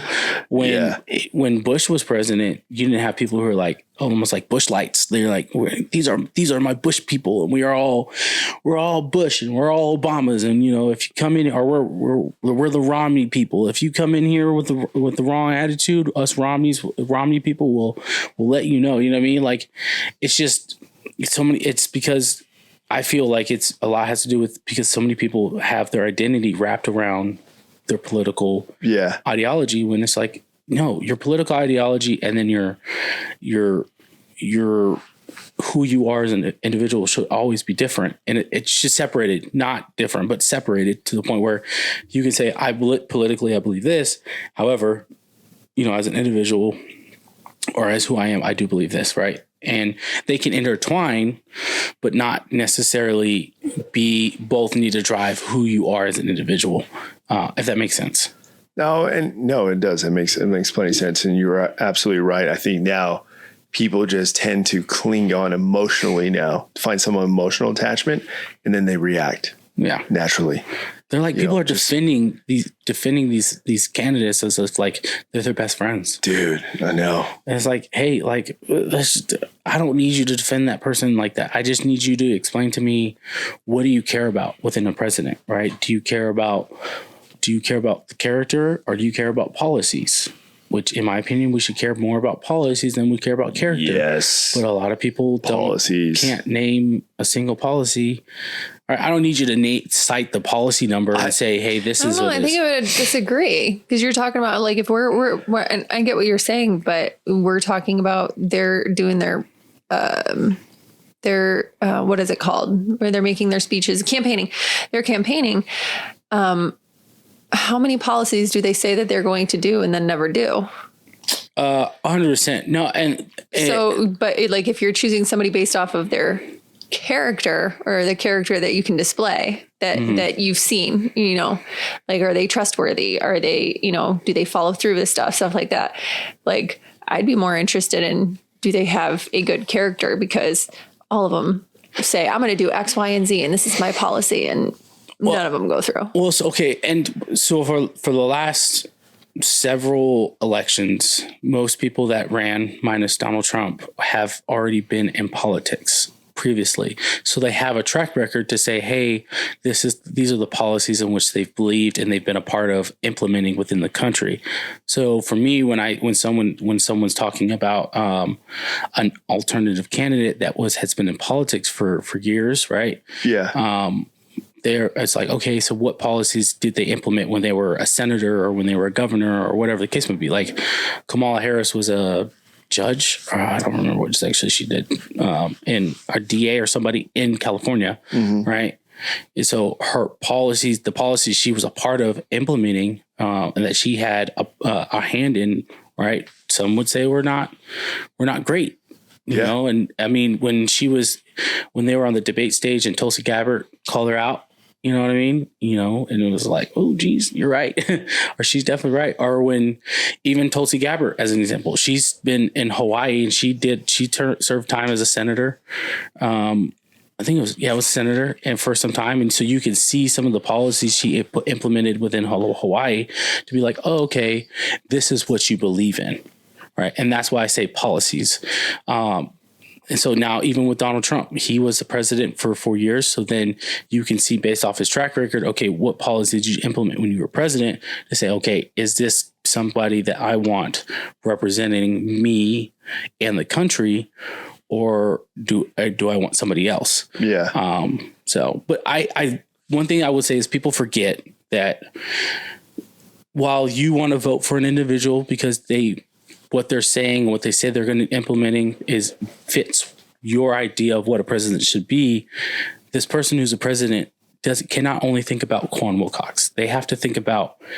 They have to think about every citizen within the United States and what's best for the majority, not the minority. So there will always be winners and losers, and that's just an unfortunate aspect of it when you have a country that's so large, right? So their job is to help and benefit the American people. Not all Americans agree on one thing. So like this president or whoever has to implement what the majority agree upon to say, hey, this is what we're going to do. So that's just my belief. I don't know. I could be totally wrong. Maybe it's a mix of both. Because I'm thinking character and policy. Yeah, because I'm thinking of like character, and when it was Hillary and Trump, there was, aside from, I don't know, I just don't. Just the way that she presents herself, I don't believe what she says. And I know there's the history of it. But the thing that tipped it, well, I wasn't voting for her anyway, but I did my own research as there was an incident where she was a lawyer, and there was a rape case, and it was very, very brutal. And she was representing the man who was accused of it. Mm-hmm. And she was caught on tape, basically like admitting that she knew he was guilty, but bragging that she got him off. Yeah. And it was just like the details of that specific case of what happened. Like I know lawyers like have to separate themselves and, I know they have a job to do, but just knowing the details of that case, and it was a child, and it was, like that you can do and brag that you won and got him off. Like I don't want anything to do with you. I don't care how good you are. I don't care what you say from that point. You are untrustworthy. You are gross. You are a gross human. Yeah. It's weird because there are several cases that have, with the OJ case, right? They're like, glove don't fit, can't acquit type thing, right? And you're just like, man, we're saying that because the glove didn't fit, that's the one thing that got this man off, right? And look, in the court case, he did not kill, I don't know her. I remember her name. Is it Nicole somebody? Nicole Brown. Mm-hmm. Nicole Brown and the butler dude or the driver dude or whatever. Oh yeah. Because it was her and the other dude, right? So right, legally he won that case, and he was not charged with killing those individuals, right? But are those lawyers then bad people or good lawyers, or is it two things could be true at one time?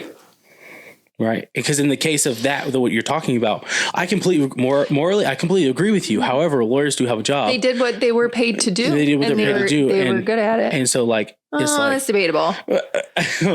Right. Well, that's why it's tough to be a lawyer. Yeah. Because you have to lawyers have to defend scumbags of the world. And unfortunately, if you want to be a reputable lawyer, you have to win cases, and you have to win cases going in there knowing that your defendant is guilty. You're a defense attorney, that is your job. And you have to sit there and be like, I have to defend this dude who I know is guilty, but I have to give him my best because I made an oath to defend him or her in their case to the best of my ability, and using the law to say, hey, this is why this person should not be charged or get a lesser charge or not be charged with these three things. But definitely guilty of these two things, whatever the case might be. I can be a lawyer. No. And to me, but when you initially politics started as you are a public servant and you are going into it wanting to make your community a better place. So I feel like that's not where it has developed. No. And so, but that's what it's supposed to be. So you're not supposed to, I wouldn't want somebody like that representing the United States as a whole. Yeah. Mm-hmm. Yeah. Cause you've already proven that you're not, I use the word morally, but you're not morally on the same.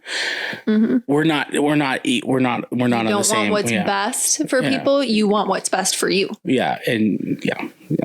So it's a scary world we live in. Holy crap. Hey, just take care of your circle. That's what I say. Yeah. Vote. Take care of your circles now. Pay attention to your local. Pay attention to your local. your local state people, right? and local community. Yeah, because that's where you can make the most direct impact on your life. And that's what definitely matters. A lot of people just focus on, the primary election that comes along every 4 years, but it's like, no, like, what about your state representatives, your Congress, your senators, your governors, your mayors? All these people, governors have more power almost than the president in their state. Sure, yeah, in that state, like they have the ultimate source of power. That but if they don't really realize, if they want federal funding, they gotta, Yeah, that's true too.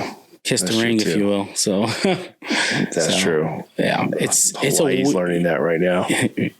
$700 per household. Dude, can you believe that, dude? After how many billions? Okay, so I will say I was listening to something that was said, and that I think that it doesn't make it right, but unfortunately it is the reality of the situation is the funds that are going to Ukraine, because I know what you're talking about. The funds going to Ukraine are a different pool of funds that are pulled from a natural disaster situations that are available. So that being said, do I think that it should be more than $700? 100%. Because if we have the ability to shell out billions of dollars to another country in their aid and their war effort, we should be able to find money and, I say find money, but like they have the money, build money to help a state and within our country, within our country, to help those families in needs. It's basically taking care of your own. It comes down to that aspect. 100%. Taking care of your own and doing more than just saying here's $700. Do you know $700? $700 is not going to get you very far. If I just lost my house in a fire, and all your house, your family members, and someone in the government's like, dude, $700 shows in your account, and you're like, that will pay for what exactly? Yeah, what do you say me to do? Get some food for my family for a week, especially in Hawaii, dude. Hawaii. Oh, it's expensive already. Expensive, dude. He's like, what am I gonna do? It's just a scary. Oh man, I mean, I don't know. Like I said, I'm sorry for all you who are watching Hawaii. My love goes out for you guys. I'm sorry. I really am sorry. I hope the best for you situation, because I hope it definitely works out in the end. I really do. It does. This is scary. Oh, well. All right. What do you think? Is there anything else you guys want to touch base on before we wrap it up? Don't eat McDonald's. Any other questions? Don't eat McDonald's? Wait, why not, dude? McDonald's is disgusting. Oh, my gosh. McDonald's. Okay. Who has the best French fries? I'm not going to lie to you. Chick-fil-A has good fries. Dude. If they're fresh. But McDonald's fries are just, hit that spot. I'm telling you, McDonald's fries. Or is it nostalgia? No, McDonald's fries hit that spot. How many times? You cannot tell me you have not gone through a McDonald's drive-thru and you literally eat the fries instantly right then and there in the car. I will say Chick-fil-A is pretty good at their fries are like always fresh. But McDonald's fries might beat them if they are right out of the fryer, they're salted right, warm. It's almost like McDonald's knows they have this perfect proportion where they're like, hey, you will add this amount of salt. If it's a medium fry, you're like, the potato. I'm pretty sure I saw a YouTube video on this many years ago. But there's like a legit science that they put to their fries. And their drinks from the potato farmers and the type of potato they get. Like it's a science. It's broken down to the science. Their drinks too. I think I heard somewhere that they have a contract with Coca-Cola. Mm-hmm. Is it? And they have a contract with Coca-Cola for their own recipe. Like I don't know if they add more. If it's more concentrated syrup, if it's more like I heard that somewhere and I could be wrong, but they have a contract and there's something with the carbonation that makes it different. Ooh, science. That makes sense. These people are trying to get science involved, man. And say, listen, they got to. What can we do to make people coming back? That's what they do. Coming back, so. That's what they do and make it And easy. it does taste different. You had a McDonald's Coke and then tried like a bottled Coke or something. It is different and it's better. See, I didn't even intend this conversation to go anywhere, but I kind of now I kind of want to try it. I kind of want to bring a Coke and then a McDonald's Coke and then just try it. I can't have soda. Soda's too much. I mean, I don't really like soda, but I drink. unless I very mix it rich. with my whiskey, that's it. Awesome. That's all I got. Well, that's all I got too. Hey, thank you guys. Thank you all for tuning in. Thank you to our lovely civilian liaison as well. Hopefully you come back Thank again. you. Yes. Hey, thank you guys for tuning in. We'll see you on the next one. Make sure you follow the links down below. Mediocre Dads. Shoot the follows, subscribe, like, and then also, like I always tell you guys, comment down below. Leave some comments. We read them. Also on Instagram too. I like the feedback we're getting on the reels. I appreciate that, guys. Thanks for the love. And we'll look forward to seeing you guys on the next one. All right. Out.